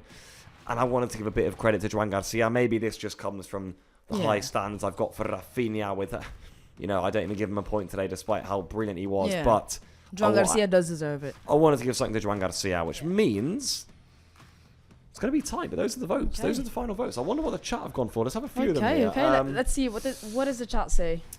Bruno went for 3 Joan, 2 Rafa, 1 Frenkie. Okay. Jimmy Pierre says, where can I learn Catalan online? That's a great question. That is a great question. Here, we've got some live streams in Catalan, so you can follow along here. El Mirdays also 3 for Joan, 2 for... You guys help me out, Alex, eyesight-wise. Who's that? Where is it? Rafinha? Rafa. And then Lamine with 1. I think number 2 is Rafa, yeah. Got Lamine, Rafa, Joan again. Yeah, there's a lot of those, a lot of them. Yeah. Alia says no Rafa. Okay, or maybe that's you saying I'm surprised you haven't got Rafa to me. Those are our final votes. Lamine with 7, De Jong with 5, Rafinha with 4, Joan Garcia with 2. Alex, as the year's coming to an end, let's look ahead to 2026. It's obviously been a brilliant 2025 here. We've had some brilliant moments. Yeah.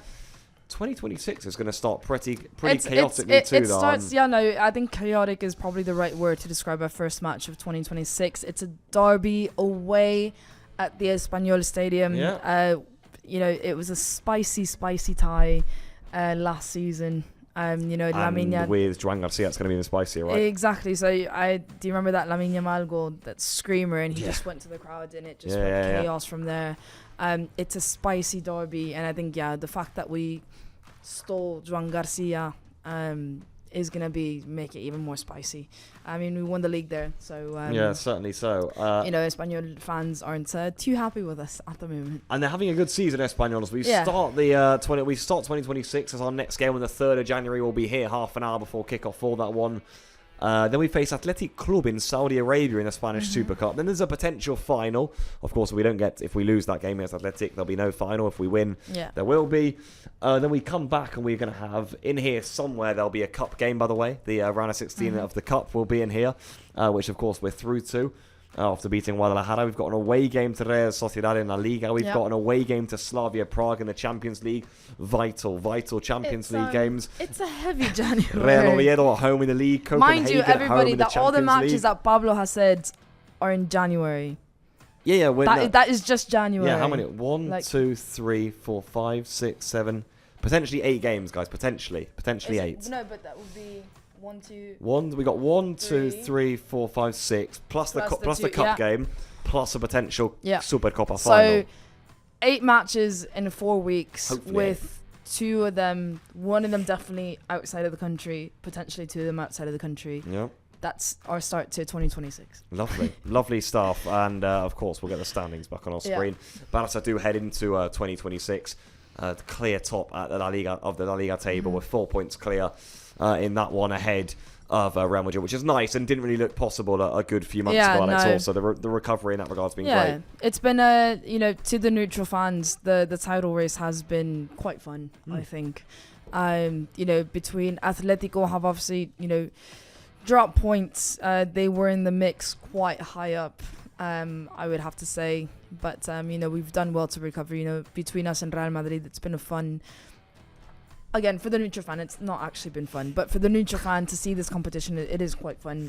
One plays first, the other one plays the next day. It's the pressure, it's the the high hopes, and we've both dropped points in not ideal moments. But it is what it is. You drop points, but you know that the potential of the opponent dropping points is quite high, but you can't rely on that. Yeah. And I think we do need to keep this momentum going into the second half of the season. Now, it's, as you mentioned, but it's potentially 8 games just in January. We're already running a thin squad.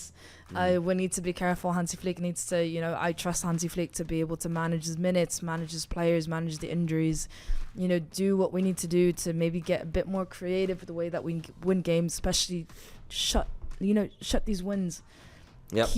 Get these wins clear early on and then manage the game. That's what I want to see, because looking at the schedule, look at the intensity that we need to go into the second half of the season. It is scary and it's nerve-wracking. I think we can do it, but again, it's been such a thrilling first half of the season, and the second season is only going to get harder. Yeah, certainly. In the chat, Alia says, I hope you'll have a Merry Christmas. Happy and successful New Year with lots of wins for Barça, and they're using the new Christmas emojis too. We love to see that. Elmir Days says that's crazy, but we can do it, and then repeats saying, We will win and then all says of we're going to win those. all of them. I love it. So first up said that's actually a bit mad, and then says, you know what, we're going to win all of them. It's fine. We got this. It's fine. Winning all of them would be pretty mental. I would say that, but there are a few that we actually have to win. I mean, the Super Cup games. There's if you want to win the competition, you've got to win both. Yeah. The Cup game we have to win. The 2 Champions League games we have to win. Yeah. Obviously, we don't want to drop points in La Liga either, but to win all 8 is going to be it's going to very be hard, tricky. I'm going to be honest especially with you. the limited rotations that we have coming off the bench. Hansi Flick, we've been talking about the trust that Hansi Flick has been instilling in a lot of our players now. The trust is only going to have to increase in a lot more players that you probably wouldn't think that he would be, leaning on for these types of matches. But this second half of the season is going to be, as you said, Pablo, chaos. Yeah, it certainly is. We're just waiting for Hansi Flick to enter the press room and waiting to get a signal of that before we'll leave you with that. But I'd say that was a pretty successful day, Alex, all things considered. I think I'm keeping my streak going, Pablo. You are. It's been very good. We won every one, right? Yeah. Since I've come back to Barça Live, we've won every single match. It's a trio, of course. We haven't lost since Chelsea, obviously. Yeah, exactly. Yeah, of course. So hopefully we can continue this. Maybe the 8 matches in January goes well, but I mean, imagine, it would be ridiculous. Thinking about winning 8 of those matches is going to be ridiculous. But at the end of the day, Real Madrid have the same problem that we do. Atletico de Madrid have the same problem as we do. It's not, we're not victims to this. Every single team is victim to this, and every single team is going to have the same struggles. Real Madrid have a lot of injuries as well. Atletico Madrid have a few injuries as well. So, it is, not to scare anyone, us talking about, being maybe Debbie Downers, saying that it's going to be really, really hard, but it's going to be hard for everyone. It's just a matter of which team manages it better than everybody else. I think a lot of people say that when you get into the later stage of the Champions League of the league, it's really about which team has less injuries, which team has a stronger squad. You're not going to have a healthy team all the time. You're not going to have a good team all the time. Getting into, these run of matches that are now, it's about, semi-finals, finals, getting deep into, these cup phases, getting deep into La Liga where each, drop of the point hurts even more than the last. It's just about how well Hansi Flick and the players are going to manage that. Yeah, certainly so. And I think even today, Alex, when we saw the players we can bring off the bench, Rashford, Lewandowski, you talk about squad and availability. I spoke about the big players that have come back too. I mean, that's crucial too, having the squad to be able to manage it too, right? Yeah, no, you know, Rooney, Bardghji, Rashford have been really good off the bench. They've proved themselves that maybe, you know, Hansi Flick can trust them more and more. And here's the man himself coming into the press conference, last one of the season. There we have it, people. We've got Paul Martinez with Hansi Flick in the press room. Let's hear from the German coach then. Guys, Merry Christmas and a Happy New Year. Barça, top of LaLiga. We're top by 4 points. From me and Alex, it's been a pleasure. We'll see you in the new year. Adeu, culers. Happy holidays.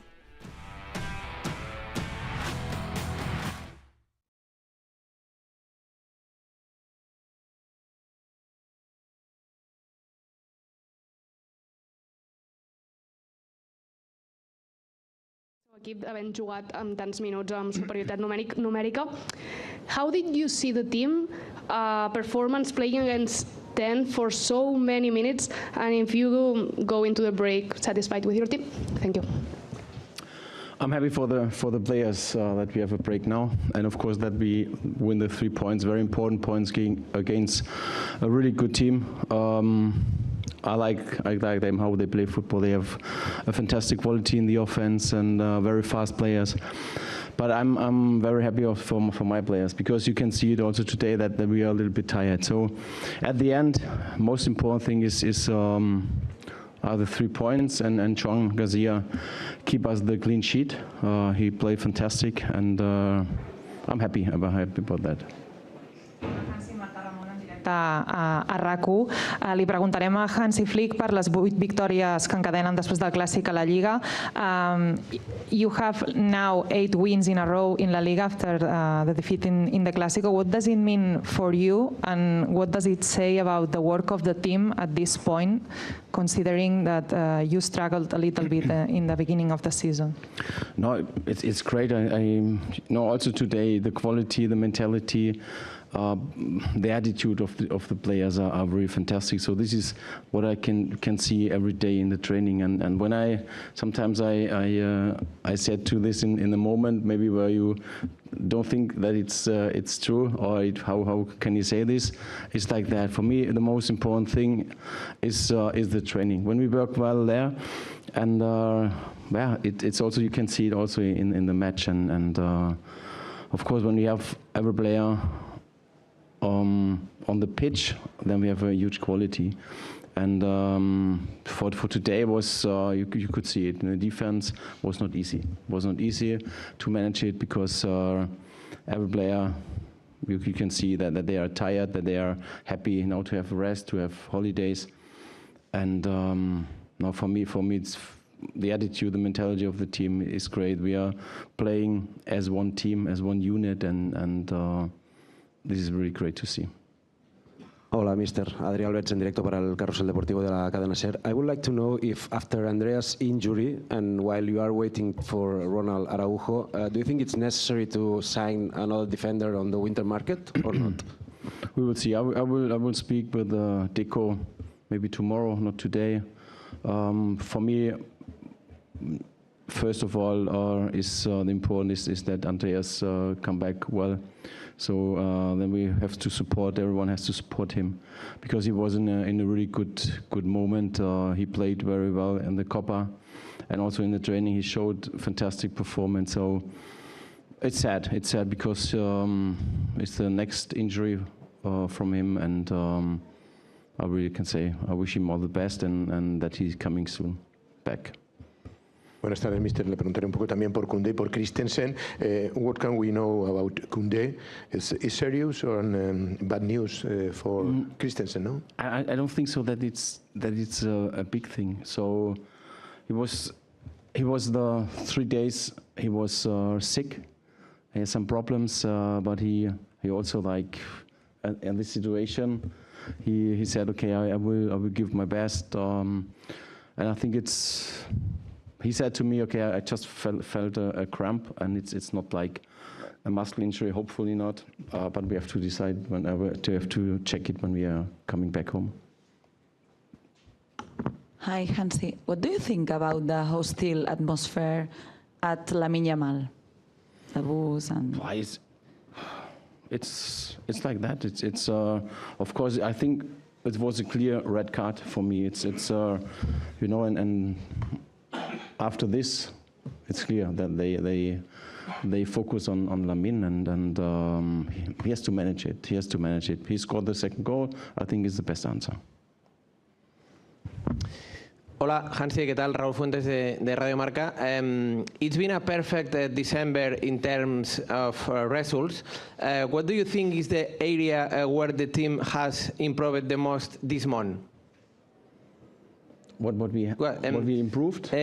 What do you think is the key, the results in this month, December? I think the most important thing was that we get stability in the defense, and I think we made it really good, and we worked also in the training session on that, and made a lot of videos and show them what we have to improve, and this was, I think, the key. And of course, that players are coming back with a huge quality. It's for us, it's important. Hola, Mr. Hi Hansi, Ángel Pérez from Mundo Deportivo. Do you think winning here against Villarreal and with that performance and the way that you achieved the 3 points is a strong message, message to the other teams than want to win LaLiga as you? Thank you. No, I think it was great to win here. It's a huge opponent. How I said before, I like this team, how they play, clear structure, and with the ball, they have automatism and right passing drills. It's really good to see, and of course they are really fast players. I really like what I saw there, but we are doing also good. So it's like that, and for me, we only focus on ourselves. So now we are 4 points ahead, and this is a really good thing also to celebrate Christmas. So I hope that everyone rests and came back at the 29th, very relaxed and with a lot of energy. Hi, Hansi. Laia Cervelló from The Athletic. It's 3 clean sheets in a row. I would like to ask you how much value do you place on ending the year like this, and also how much responsibility has Joan Garcia on that? Thank you. No, you could see today he helped us with his saves to have this clean sheet, and he's an important player for us. And this is the situation, but also what I can say, everyone in the team, in the defense, they try to defend, to help the team. We play really as a unit, as one team against the ball, but also with the ball. So how I say, the team today, you saw that we are a little bit tired. The passing was not so accurate like normal. We like to see. But it's okay. It's okay. 3 points, and now they can rest. Doncs fins aquí. Bon viatge de tornada i sobretot també bones festes. Gràcies. Sí, bon Nadal. Ciao. Gràcies.